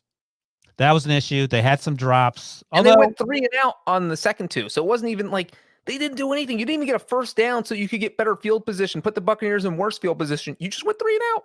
Aaron Rodgers was not sacked last week. I don't believe he was sacked 5 times on Sunday. That's a ton. So he was running for his life. And, Breach talked about him being an old man. And while he's spry for 37, he's still 37. So there were a ton of issues. And I think I finally bought into the fact that they can just win with Devontae Adams. They need another receiver. I mean, you have another receiver out there. Just Lazard's not reliable. St. Brown dropped the ball, the 2-point conversion. I know the ball was tipped. You have to catch that ball. Yeah. Aaron Jones was sidelined, so he's not. He was really good today. Great. You need a legit number 2. He's not a number 2. Look, I mean, I think that the draft day takes, and I mean, I tweeted at one point during the season when AJ Dillon was going off that like it was a bad night for the draft haters. And it's not fair to just obliterate the Packers for their draft decisions. No, I agree with that. You're right. Like several months later, because for all we like, people did that with Aaron Rodgers. People complain that they drafted Aaron Rodgers. However, the fact that they didn't have any real meaningful impact guys playing snaps. I think 2 guys from their draft class played snaps in the NFC Championship game. That's it. I mean, that's a problem. Like, there are rookies out here. Justin Jefferson, I know he went before the Packers pick, but still, Justin Jefferson made a massive impact as a rookie. A lot of these wide receivers. Chase Claypool was there. Chase Claypool was there. This rookie class was really good and made a meaningful impact from day T. Higgins was there. Would you rather have T. Higgins or Jordan Love for this season? I mean, yeah. Now again, look, like that might be meaningless, 5 years from now. And we might be like, remember, Wilson suggested T. Higgins over Jordan Love. Yeah, but 5 years from now, Aaron Rodgers ain't going to be playing. Right. I mean, I think that, and again, like we go back and we talked about this with the Rodgers stuff. Did we talk about this with the Rodgers stuff? I can't remember who I was talking to about. Maybe I was talking to Andy and Drew on the Deep Dive podcast about it. But like there's no congruent, coherent plan for the Packers as it related to Aaron Rodgers' contract. And Joel Corey wrote about this for CBSSports.com. People should go read it and check it out. He wrote it several months ago. But like basically, the Packers redid Aaron Rodgers' extension last offseason in order to free up some salary cap space. And because of that, they sort of jammed themselves in a corner next year with his dead money if they want to move on from him. And then they drafted Jordan Love, and now they're like talking like Aaron Rodgers says he's his future's uncertain and all that. It's like, how would you possibly move on from this guy after he has an MVP season and you go to the NFC title game 2 years in a row? Well, now real quick, Matt LaFleur said no. We absolutely want him back. Matt LaFleur. Well, the whole storyline about Rodgers not coming back is because of Rodgers, the way he carried himself, his body language. He didn't like directly say that. It felt very passive aggressive, like what he was saying. And he's very good at passive aggressive, at getting his message across, and that's how you have to feel. And I think Florio noted that he compared Rodgers' comments after last year's NFC title loss to this year's NFC title loss. And that's where things really get interesting, because the Packers got blown out last year. That was not a game they were going to win. Nobody thought they were against the 49ers. It was not a game they were ever really in. And afterwards, Rodgers said, hey, football got fun again. I'm actually enjoying myself out there. I'm excited about the future. And now this is a game they absolutely could have won. And it's the reverse. He's saying, I don't know about my future in Green Bay. He played out of his mind. He played so much better than Tom Brady, and he got kicked in the nuts, basically. And it does feel like this is he's indicting the front office. Hey, I need a little bit more help. The coaching staff. Hey, let's not call for field goals on 4th and goal when we're down 8. It just sounded like, in his passive aggressive way, that he was just kind of throwing people under the bus and saying there's a few things that need to change. I had an MVP year. I just played a fantastic game, and we still lost because there's a couple holes that need to be filled. And before we go on, it's worth noting Mike Pettin maybe had the toughest day of all, the Packers defensive coordinator. Yeah. Bad day for him. No, Kevin King had the worst day.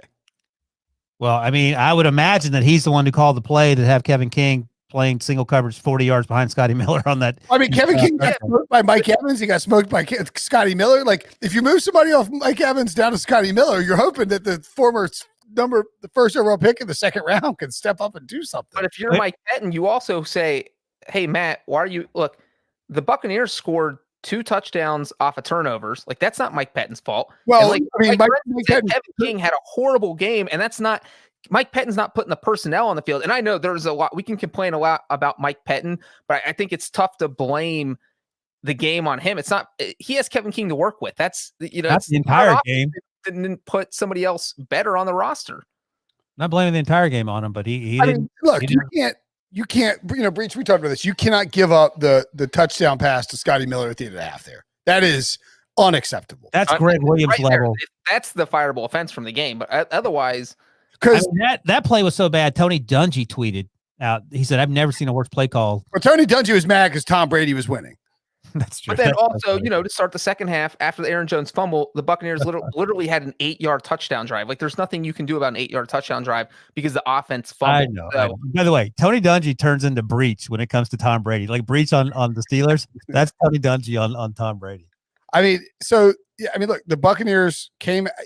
I thought that and I probably should have jumped on the Bucs live early on when I saw how it was sort of going, because it did feel like the Bucs came out and did what I thought the Packers would do. Yeah. Bucs came out and had that 9-play, 66-yard drive, touchdown, moving the ball at will. Brady looked so sharp early. He was the first half was typical playoff Brady. And like I didn't think his teammates were helping him out. And frankly, I thought the Buccaneers coaching staff did an awful job in this game in terms of how they handled the play calling situation. I mean, they were you knew the Packers were going to stack the box, and they just kept it's like first and second down, run Leonard Fournette.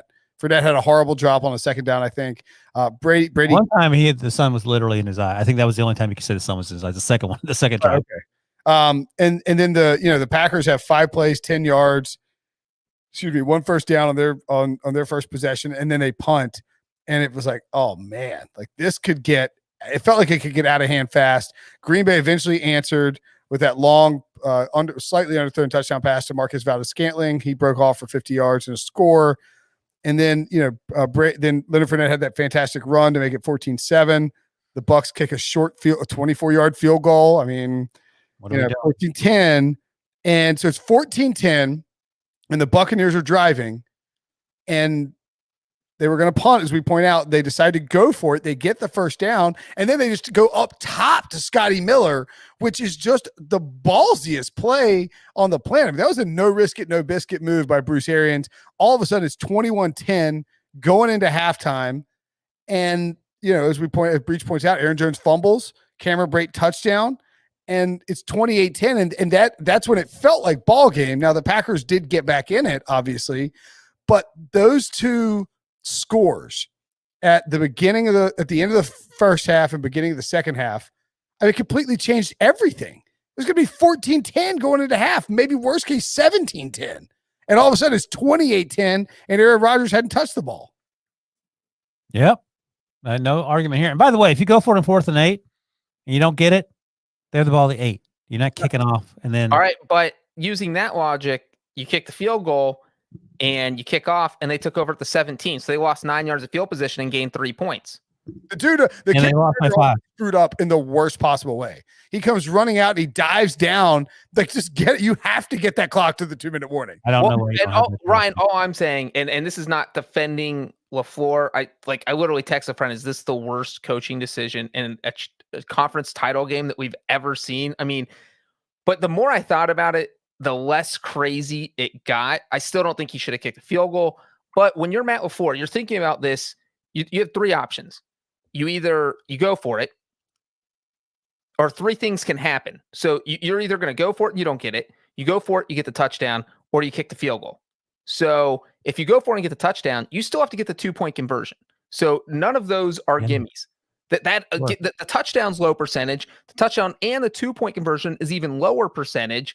And so if you're playing the long game, you're Matt LaFleur, you're thinking, you don't have time. You have 2 minutes to go, and you still need a touchdown.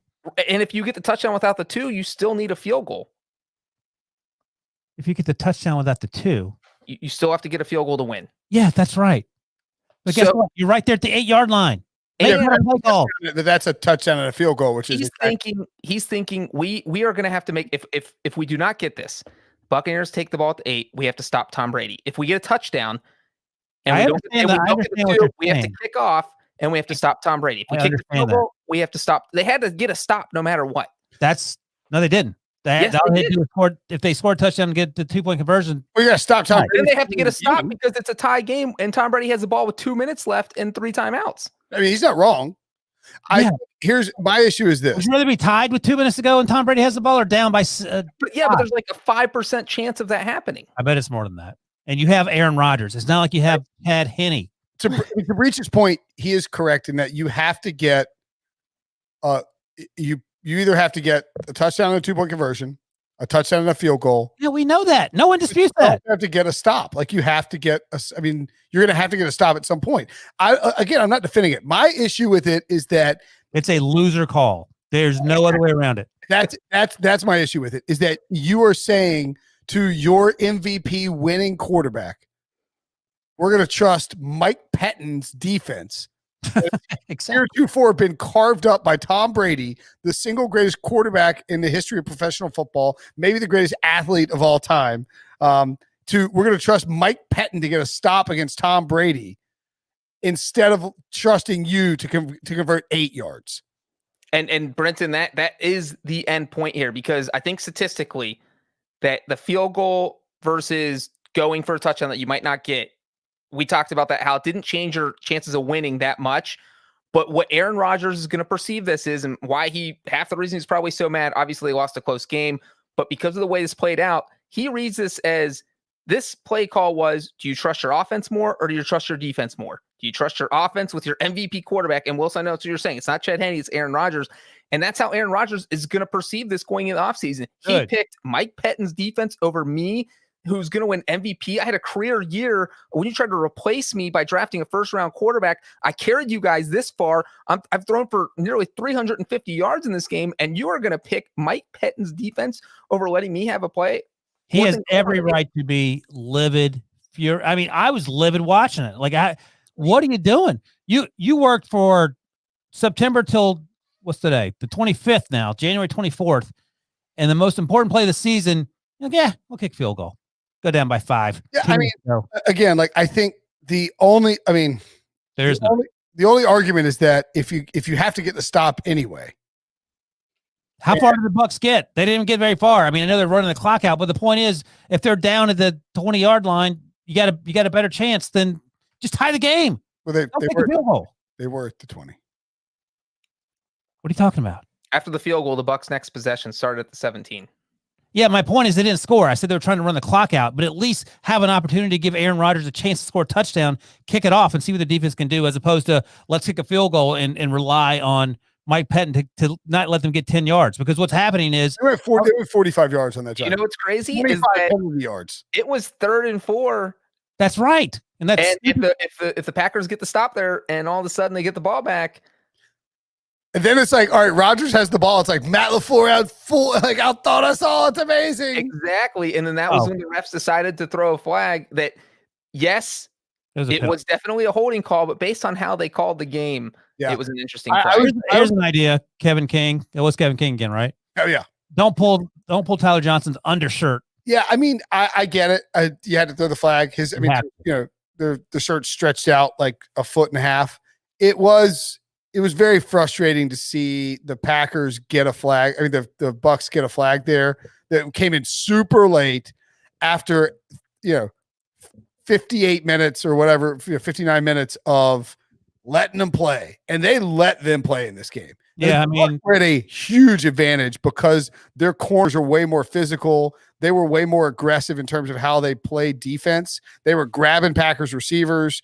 There were multiple spots where you thought there could have been a flag on the Bucs defenders that would have given the Packers, a first down, 15 yards, ball on the 1, depending on, because there was some in the end zone, and they just didn't throw any flags. And I'm okay with it. Like, let them play. It's the playoffs. That's fine.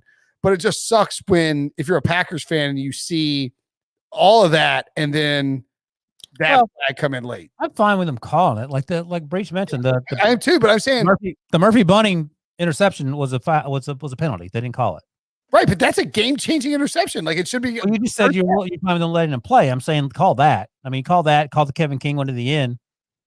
Right. That's my issue, is that it wasn't consistent. Well, yeah, that's the problem. Sure. You got to be, if you're gonna make these calls, you got to be consistent. So, if you're a Packers fan, you could be upset about that last call, that last flag coming in late. But at the end of the day, you made too many mistakes, and but the physical mistakes are annoying. That was a deliberate play call by Matt LaFleur that is unacceptable. Like, I know you guys are trying to play devil's advocate, but at the end of the day, you would both be livid if you were Packers fans. Breach, if you're a Bengals fan and Marvin Lewis calls that timeout to go to the Super Bowl, I would imagine you're not hemming and hawing. It's okay. No, I think that if you're even thinking about a field goal, I already said it. You need to call a timeout and recalibrate. You still have 2 timeouts. You have the 2-minute warning. Your season is on the line. If you have 1 timeout, I understand why you don't use it, because you need to protect it, because Tampa's going to get the ball back eventually, and you would need to save time. But you have all 3 timeouts plus the 2-minute warning. I maybe would have used one there to think this one over. Yep. I will say the smart move, they did the intentional offsides there on 2nd down and 1. I'm surprised that BA didn't decline it, because he could have declined it. Yeah, but if you decline it, they just go offsides again, right? But there's a rule where you can't keep doing it because the Steelers kept going offsides on an extra point or field goal kick against the Chargers a few years ago, and they can actually call a penalty for unsportsmanlike or something like that. Yeah, it's like 15 yards. So it's the same thing as the Adam Gase, Belichick, Vrabel stuff. You guys want a fun fact real quick? Of course, always. The last time a team won. Last time a team won in the championship round when their quarterback threw 3 interceptions was against the Packers. So the Packers have the only 2 losses over the past 10 years. Who's the last one? Russell Wilson against the Seahawks. Yeah. Okay. So their last. Yeah, that's ugly. So Rodgers is also 1-8 now. Wow. When trailing at halftime in the playoffs. Not great. Not great. By the way, Ryan DB is mad on the YouTube chat because I called Brady the greatest athlete of all time. Nothing athletic about Brady. That's a good point. What? Fair enough. He's 43, dude. He's not winning the foot race. It's unbelievable that he's out there at 43. I had one more point I was going to make about this game. What was it? Then you got to go to break. Yep, we're going to go to break. I guess I could think of it while we're on break, but it was something else that they did that was a mistake, and I can't think of it now. Oh, well. Through the Packers? Yeah. Something in the first half. Oh, no, I know what it was. It wasn't a mistake. The Buccaneers' 3rd down conversions in the first quarter. That was insane. Tom Brady, so they got their first, I think they're 7 of 8 to start the game on 3rd downs, which is just wild. And they were all like, only 2 of them were under 5. So they're all like long 3rd downs. Tom Brady at one point in the second quarter was 6 of 6 for 70 yards and a touchdown on 3rd down. That is wild. They're converting 3rd and 14, 3rd and 13, 3rd and 12. 6 of 6 for 141 yards and a touchdown. Well, I'm short. How did I get that short? Yeah, I'm not sure. I mean, they had the, yeah, I mean, that was a 3rd and 13, a 3rd and 10, 2 3rd and 9s, a 3rd and 7, a 3rd and 4. But I mean, really 4 conversions over 9 yards. I mean, that is, I'm not saying, I mean, it was kind of lucky. They made some good plays. They got some breaks, but I mean, like that was kind of the difference in the game early on. You know, I think that game could have started way under early.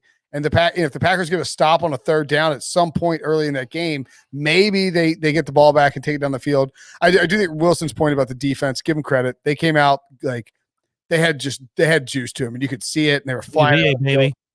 What's that? Vita VA being back was huge. Yeah, made a big difference. He's a big time player. Before we go to break, Prisco has tweeted, Packers trading Rodgers is downright foolish talk. What in the hell? Why? He's going to be MVP. He was outstanding this year. You don't trade that away. It's a very Pete thing to tweet. He's up by himself with a cat in his lap. He lost Rodgers. Cat in his lap. Is that what he said? That's funny. Yeah. Well, I mean, who knows what he's doing with that cat? All right, let's take a break. When we come back, we'll talk about the AFC Championship game.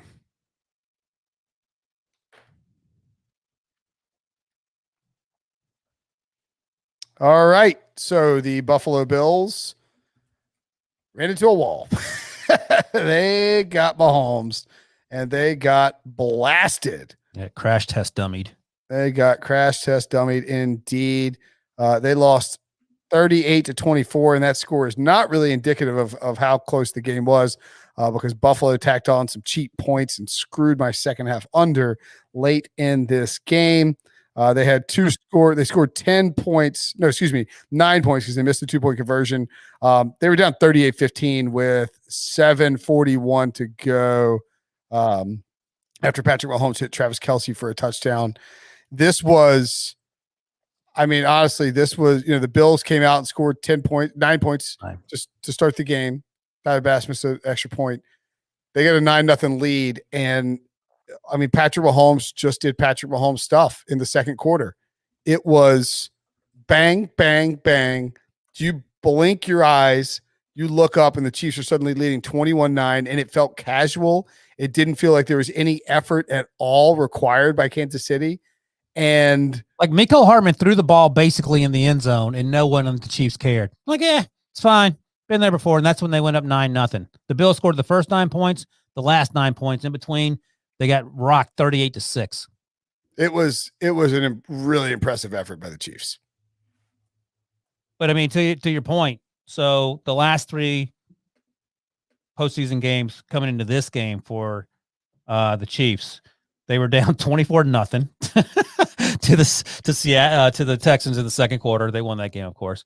10-0 to Breach's Titans. Oh, they were down to the Texans? I thought Deshaun Watson was terrible and couldn't possibly make the playoffs. Yeah, he lost by 20 points in the playoffs, He was Brinson. up by 24. Patrick Mahomes, the same quarterback we've been talking about. Mahomes wasn't on the field because the Chiefs fumbled twice, had a blocked punt return for a touchdown. Are you really this wants to be the hill you die on? Is this in the AFC Championship game last year? They were down 10-0 to Breach's Titans. They won that, of course. In the Super Bowl, they were down 20-10 midway through the fourth quarter. Then, of course, 9-0 on Sunday. And at no point, I think Josh Allen. We just talked about the Texans and how they melted against the Chiefs last year. Josh Allen looked like he thought he was playing the Texans in that playoff game last year too, where he self-immolated. So I don't know what to make of it. Coming into this game, when Josh Allen was rushed by 5 or more players, he ranked first in passing yards, first in touchdowns, and he had no answers for the blitz from the Chiefs. He said he actually admitted after the game that he was confused a lot about what they were doing, and it showed. He took 4 sacks. 1 sack was an 18-yard loss. 1 sack was a 15-yard loss. 2 other sacks total 20 yards. It seemed like he got confused, and his initial reaction was not to throw the ball away. It was to back up, and then he gets sacked or either have to break free and try to scramble for 1 or 2 yards. I think he led the Bills with 88 rushing yards, which is not unusual in that he led the team. It is a lot of rushing yards for Josh Allen, but he looked nothing like the guy that a lot of us, myself included, thought played like 1B MVP candidate over the final months of the year. I would also say I was a little kind of surprised at Sean McDermott's coaching style. I thought he was a little so very first opening possession, you have Buffalo. They have the ball 4th and 1 at the Chiefs 48-yard line. Maybe a punt. Some teams punt in that situation. McDermott's saying, nope, we're playing the Chiefs. We need to go for it. We need Love to it. 4th and short. We need to go for it. So they do. And they get it. And they run a beautiful play where Josh Allen had like 17 options, ended up throwing it to Dawson Knox for like an 8-yard gain. And that converted to 4th and 1. So all of a sudden you have 4th and 3 at the Chiefs 33, and you decide to try a 51-yard field, which is fine because they hit it. But you already kind of showed you were in that I'm going to go for it on 4th and short mindset because you need touchdowns to beat the Chiefs. Like you literally, I'm the number 1 advocate for kickers. You shouldn't even bring your kicker to the game when you are playing the Chiefs. So they kick that field goal. And then right before halftime, they get down to the 2-yard line. You were down 21-9. The Chiefs are putting up points left and right. You have a 4th and goal from the 2. The Chiefs aren't getting any points. If you don't get this, they're kneeling it. They're going to halftime. It doesn't matter. You got to try and go for the touchdown there. And guess who gets the ball to start the half? The Chiefs. To put more points on the board. And then, you know what they did? They are trailing, 24-12. The Bills, right after the Chiefs scored to open up the second half, Bills drive down the Kansas City territory. They get to the Chiefs 8-yard line. The 8-yard line. 4th and 3. What do? They kick the field goal. So now you blew it. You kick the field goal from the Chiefs 2. You kick the field goal from the Chiefs 8 on 4th and 3 or shorter. And you kick the 51-yard field goal on a 4th and 3 or shorter. Like either need to be aggressive or don't be aggressive. You can't walk that line when you're playing the Chiefs. You have to score points because they're going to beat you. They're going to put up in the 30s, and you have to be able to match that. And McDermott wasn't coaching to match that. I think I don't know, but I'm thinking that probably during the week, and a lot of coaches probably say this, we're going to be aggressive against the Chiefs. So that explains what happened on that first drive breach. Then after that, you sort of talk yourself out of it. You say, well, if we get 3 points, maybe the defense can stop him. He's banged up, Patrick Mahomes, as he has the bad toe. You can't let yourself fall into that trap. You talk about the field goal at the end of the half, and then you don't get the ball to start the half, then you come back down to kick another field goal. You're basically wasting 10 minutes of time to keep the score even. You're not making up any ground on the Chiefs just by trading field goals. I mean, who's winning that? And once again, what would Andy Reid do? So let me ask you about this. So it's pretty amazing that you keep coming back to Andy Reid, by the way, on this. Like Andy Reid for years was I know, right? the guy who perpetually screwed up like in-game situations. And now he's about to be the guy that has a chance. Well, he has a chance to win 2 Super Bowls in a row. In large part, Patrick Mahomes helps, but he doesn't care. Like, he is not turtling up. For the longest time in Philly, the thing was he threw the ball too much. It wasn't that he was too conservative. So the score was 38-21. The Bills were trailing with 4 minutes to go. And some people thought that going for 2 made sense there to cut the lead to 15. I was confused. Like, why don't you kick it there and make it 16? They got the onside kick, the ensuing onside kick. So instead of it being a 2-score game, 16 points, it's now a 17-point game because they didn't get the 2-point conversion. Yeah, I think you need to know if you're gonna. You need to know. It's the same thing as you're better off having the knowledge that. I get that. I understand that. But if I do agree with that one because you're down 23 points. So if you're going to score 3 touchdowns, you need at least 2 2-point conversions. And I don't always agree with you want to know it as early as possible. But if you absolutely have to get 3 scores, if you're going to fail on one of those 2-point conversions, you want to be the first one, because what if you score that last touchdown with a minute left, you don't get it, it's game over. If you do that in the third quarter and you already didn't get it, now you know you still need 3 scores. So I think in the third quarter, this was the right decision because they were going to need fourth quarter. Well, they were going to need a 2-point conversion on 2 of the 3 touchdowns, and that's assuming the Chiefs didn't score again for the rest of the game. I don't know. I understand what you're saying, but it's the fourth quarter, 4 minutes to go. It's either going to be a 17 or a 16-point game, and then you recover the onside kick.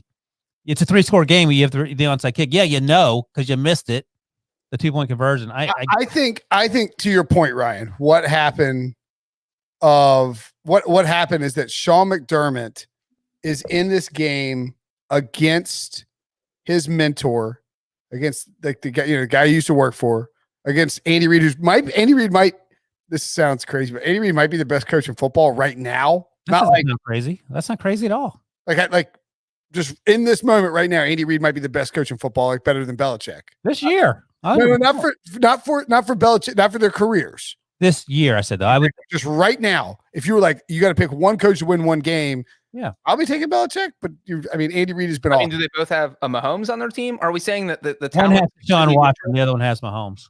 One has Chad Henne, the other one has Mahomes. But my point being is that, like, I think what happens when you play the Chiefs, and we've seen this in many games over the last 2 years, particularly in the playoffs, is that you're playing your game. You got a 9-0 lead. Things are kind of going your way. You're getting some of the breaks. You're not playing perfectly. And then boom, boom, boom. All of a sudden they just put up 21 on you. And I think you just get flustered. And it's like dancing around the ring with Mike Tyson in the first round and he doesn't hit you. Like, oh, I'm in this. And then you get the boom, boom, boom. And you're laying on your back looking at the lights wondering what happened. Right. Exactly. Everybody's got a plan until they get punched in the face. Yeah, they got punched in the face a bunch of times. Right. A lot. And well, the flip side. So Ryan, if they had kicked the extra point and been down 38-22, they wouldn't have bothered to kick that field goal at the end because it wouldn't have been an option. No, but they still have gotten the onside kick in the very next play. They would have recovered it, and then it would just been a 2-score game. That's my why I was confused. They went for 2. I understand knowing, and I get that, but I think then if you can make the field goal to make it a 2-point game, I don't know why you wouldn't do it when it's a 17-point difference with 4 minutes to go. That's my. I just don't know. I mean, I can't find the math to back it up. So I know Breach somehow knows this stuff for some reason. Okay, it's just mentally what the coach feels comfortable with. That's it. It's also like it didn't. It's just it felt like they were getting their pants beat, like they were getting the crap kicked out of them. Yeah, but they still would have been down 16 points with the ball at the 50-yard line where they recovered it. I mean, that you have to feel decent about that. As opposed I don't think they're anticipating getting the onsides, but yeah, that was a great. By the way, shout out to Tyler Bass for 2 really good onside kicks. Also, he kicked the longest field goal in the history of Arrowhead Stadium, longest playoff field goal, 51 yards, and he did it twice, 2 51-yarders. Where'd that get him? It got him a bunch of points and hit the over on my lock of the week. Tyler Bass over 6.5 points. Wilson, weren't you watching HQ Sunday morning? So now Miami of Ohio is out. William Mary's out. Where'd Andy Reid go to college? BYU. Oh, that's right. And BA went to Virginia Tech. So it's BYU versus Virginia Tech. Wow. Mormons versus a bunch of Redbirds and What's their mascot? The Hokies. turkeys. The Hokies, the turkeys, The Cougars. the Cougars and the turkeys. Well, clearly the Cougars win that, don't they? I mean, Cougars always win. Stephon Diggs did not have a great game. He was having a moment at the end there. I think he was so frustrated that he was ready to start throwing haymakers. By the way, down low shout out to Josh Allen for being so frustrated he threw the ball in that guy's face. I love that. That was awesome. I understand. That was his most accurate pass of the How night. did 3 penalties offset 1 penalty? That's fine. Just No, it's not fine because they don't You bet the under and you need it. I see. I didn't care. I mean, in terms, no one should have gotten thrown out. But if you need it for gambling purposes, that's fine. But I understand Josh Allen's frustration. Shouldn't like 1 penalty and from one team and 1 penalty from the other team absolutely should offset. That makes sense. 1 penalty. Here's the thing. I think one. How does that offset? I think Josh Allen was right to be flagged. I don't think number 57, because Josh Allen likes to flop. Hey, by the way, hey Musso, Joe Musso, our pal. You want to come in the chat and hang out? We appreciate you watching. We appreciate you listening. You don't come in here and badmouth Phillip Rivers, pal. All right? No. Thank you, Joe. What do you say? Both teams would be better off with Lip Rivers. Don't come in here and badmouth Phillip Rivers. I am so upset that he is retired, Phillip Rivers, and we never knew to call him Lip Rivers. Oh, that's brilliant. Well done, Mr. Musso. Yeah, Joe's the best. Lip. Old Lip Rivers. Anyway, Lip Benson. That's your new name. Lip Brinson. I'll take it. No, Lip Benson. Lip, whatever. Sure, whatever. So, Musso, he's in the YouTube chat. If you want to chat with it, you know what, Musso, you're not even verified on YouTube. Get out of here. So it could be a fake Joe Musso. It could be a fake. It could be Joseph Musso. Is anybody? I'm banned from YouTube, so I don't know what I'm talking about. Yeah, exactly. Yes, I mean, look, the Chiefs. Are you surprised that the line is only 3, given how the Chiefs looked in this game? Well, here's the thing. Like I've been talking about, and someone tweeted at us about this, and rightfully so. A Chiefs fan tweeted at us who listens to the podcast, but how I've been saying for months that the Chiefs always win every game by 1 score. They look like the 2019 Chiefs in this game, and the Bills look like the 2019 playoff Bills. So which Chiefs team is going to show up in 2 weeks? And, our old saying, Andy Reid off the bye, makes me a little nervous. But the other thing is Tom Brady, you can't beat him. So I think the spread is pretty spot on. It's funny when we started, when that spread came out, it was 3.5. So it's already been bet down into Tampa's direction. That's what we're talking about, Brinson. Do we think that maybe there's some juice now because the Buccaneers are playing a home game? This is a home game for Tampa Bay. And is that being taken into account? That could be why it's only 3.5 or 3. And now people are deciding to pound Tampa Bay's line because they are the first team in NFL history to play a Super Bowl at their home stadium. I think 20,000 people, is that what it's going to be? 22,000. And we were talking about that. 7,000 are going to be first responders. 7,500 first responders, with roughly 7,300 of those from the greater Tampa Bay and Florida area. And we all know this because we usually go to the Super Bowl.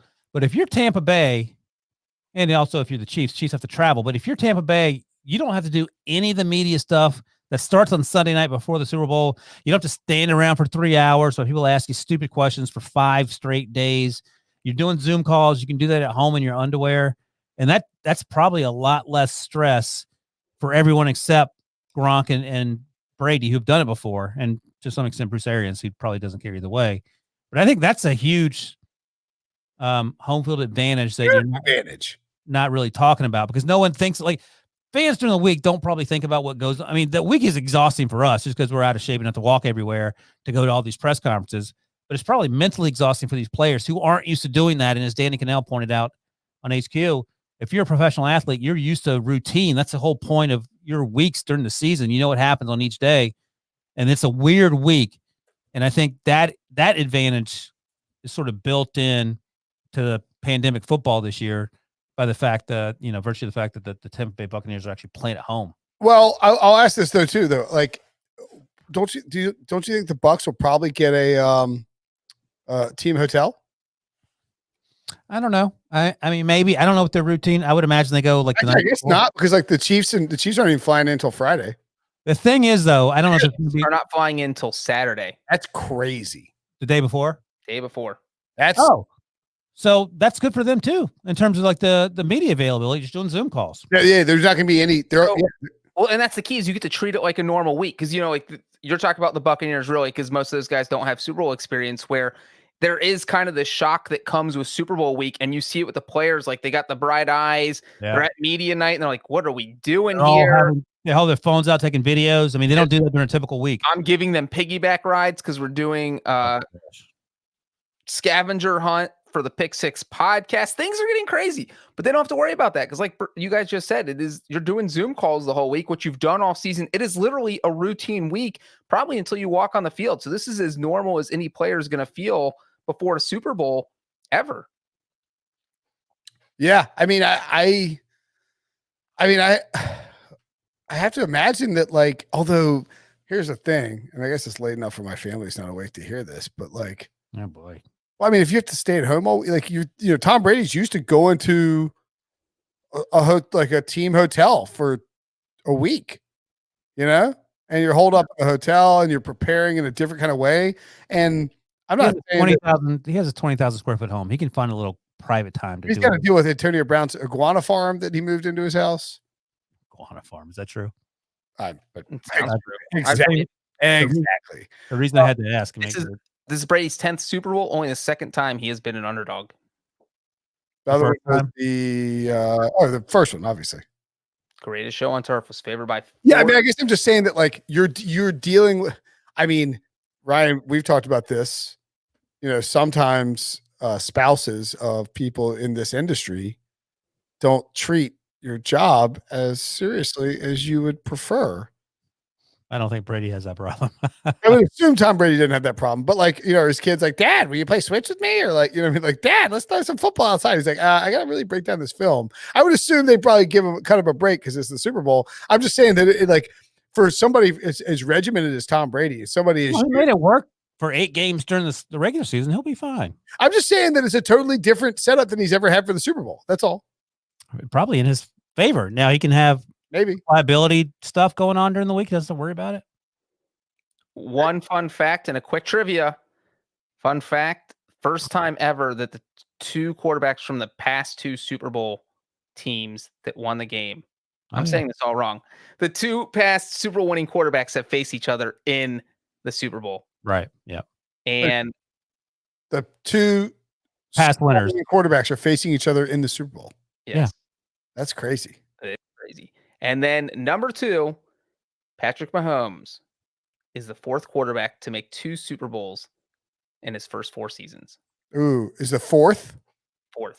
You guys know the other Obviously, 3? Tom Brady's one. Tom Brady is one. Dan Marino. Dan Marino only made 1 Super Bowl ever. He is not one. But it was his second season when he was MVP. John Elway. Stop, Ryan. John Elway. No, he went to 3 and he won 2. Ryan, let's think through this. So Super Bowls, it's not Big Ben. Right? He went 05. How many years? First 4 seasons. First. Oh, that is Big Ben. He went Russell Wilson's one.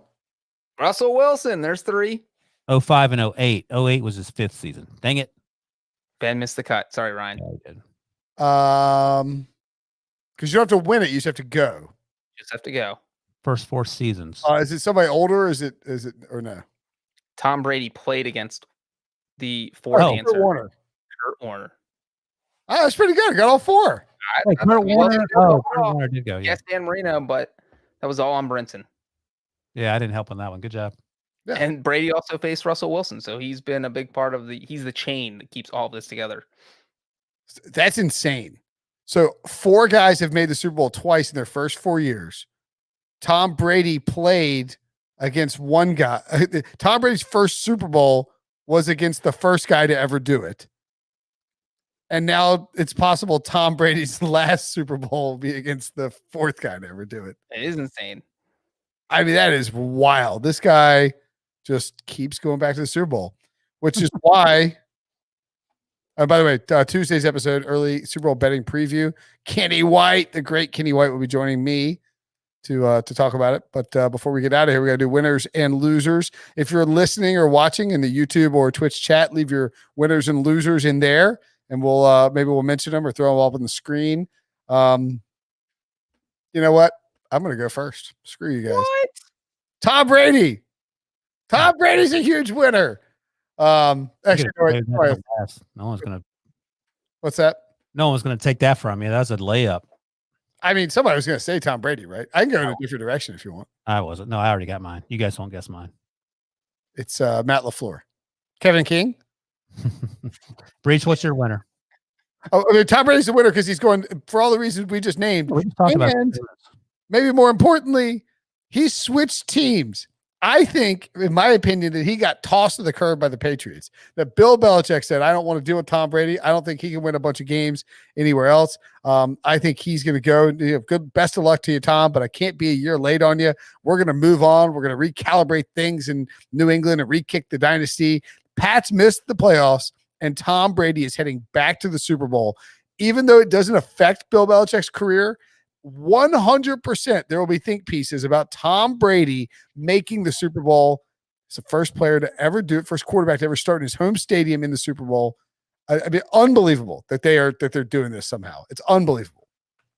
My winner will be the other conference title winning quarterback, Patrick Mahomes. We spent all week talking about his toe, talking about his concussion, talking about his injuries. I don't know if he was 100%, but if he wasn't, I feel sorry for the Buccaneers because I don't want to know what 100% Patrick Mahomes is going to look like off the bye. Mahomes threw for over 300 yards, 3 touchdowns. The Bills had no answer for him at all. They had no idea how to stop him. It was a bloodbath. Patrick Mahomes is my winner. My winners, Antonio Brown and Le'Veon Bell. Antonio Brown was out of football for nearly a year until Tom Brady brought him back in the fold, moved in with the iguana farm, as you mentioned.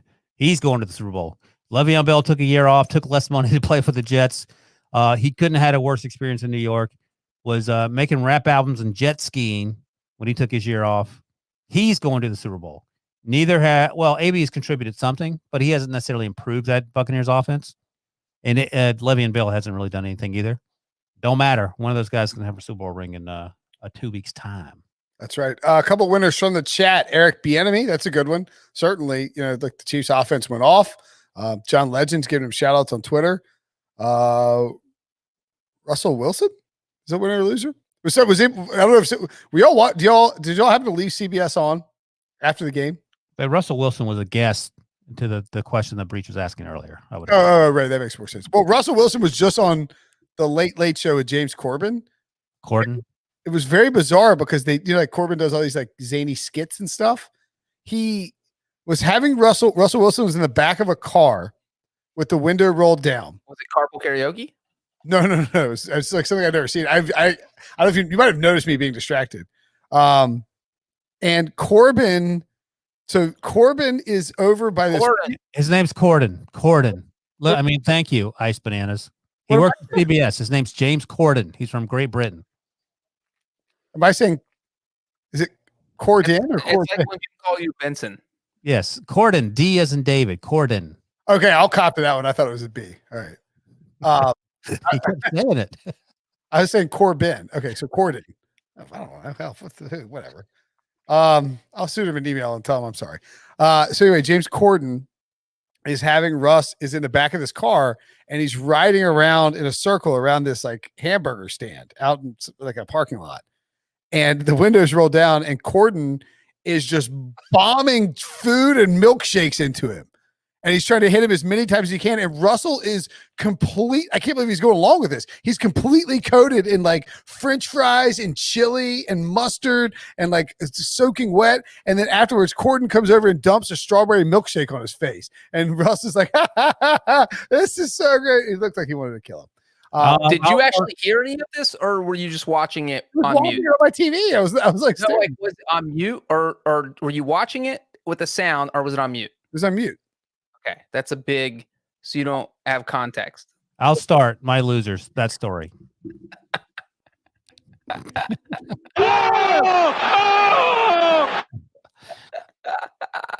You're up, Brenton. You're doing the losers. You go first.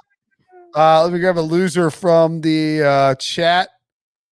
Loser, Brinson. Oh, no, sorry, loser, Benson.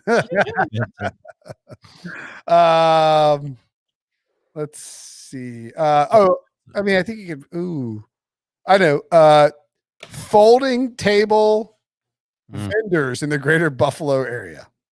Tough So night. they were thinking we are about to sell a crap ton of tables to Bills fans who are diving through them, smashing them off. Also, alcohol purveyors in the greater New York area, because you're thinking, yeah, baby, Bills Super Bowl. These people are gonna drink $1 billion worth of booze.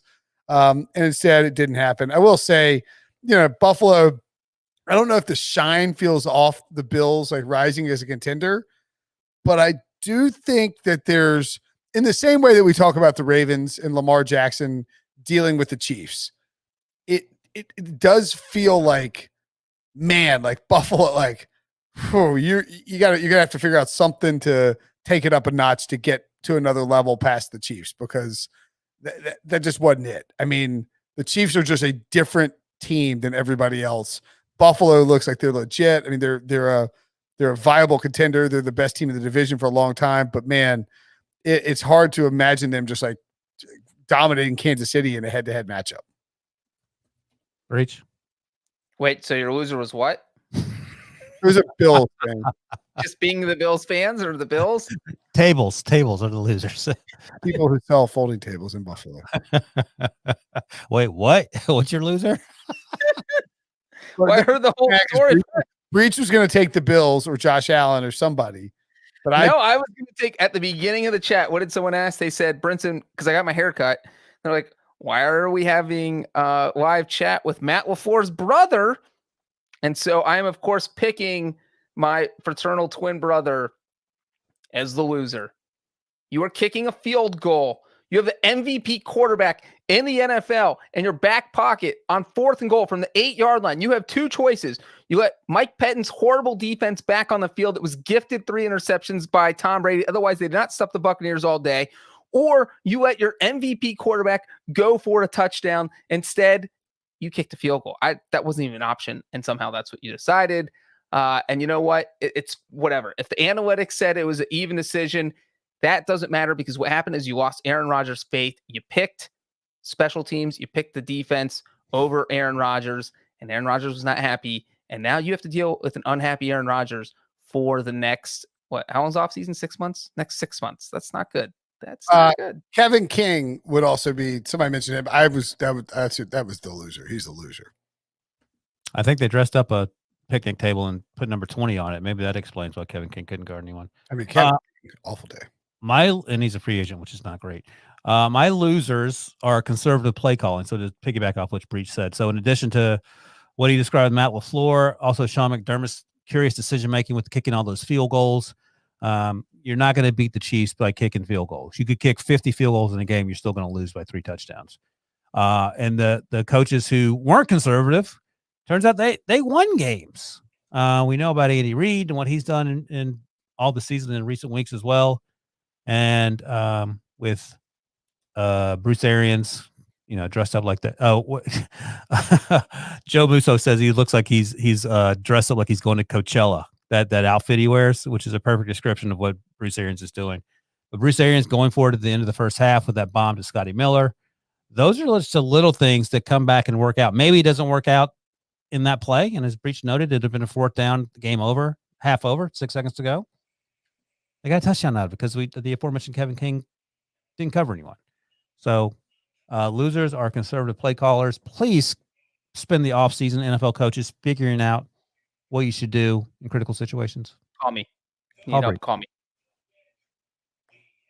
Or do what Wilson always suggests. Just go to your local university. Someone will spit out some sort of formula for you, and they'll make you not look silly in the national stage. Embrace the nerds. What are you laughing at, Brinson? Tom Brady just tweeted out his W video or whatever. Like after every win, he tweets out a W and then a video, and it's him. Playing bad. Remember when he did that with Gronk and they played the song was like, "We ain't going nowhere. We ain't going nowhere. We can't be stopped now." I don't know that. All right, I'll have to check that out. Ow! I don't know how this Twitter thing works. No, how do you not know that song? Do you know that song, Breach? Yeah, I know it. Everyone knows that song. It ain't going nowhere. Bad Boys for Life. Bad Boys for Life. Yeah. But the look on his face is like, it's a pretty good, like, he's like, I told y'all. I told y'all these avocados going to work. You wasn't wrong about that. Loser Benson after that for singing the Bad Boys for Life. Loser Ben. I 1 a.m. love that Benson's taking on a life of its own. It's enough of the Benson stuff, folks. Come on. Lip Benson. Brady's face, I can watch this a billion times. All right, let's watch it after the podcast. And he's with Gronk, and Gronk's pulling up his shirt. Let's get out of here. All right. We're Bad Boys for Life.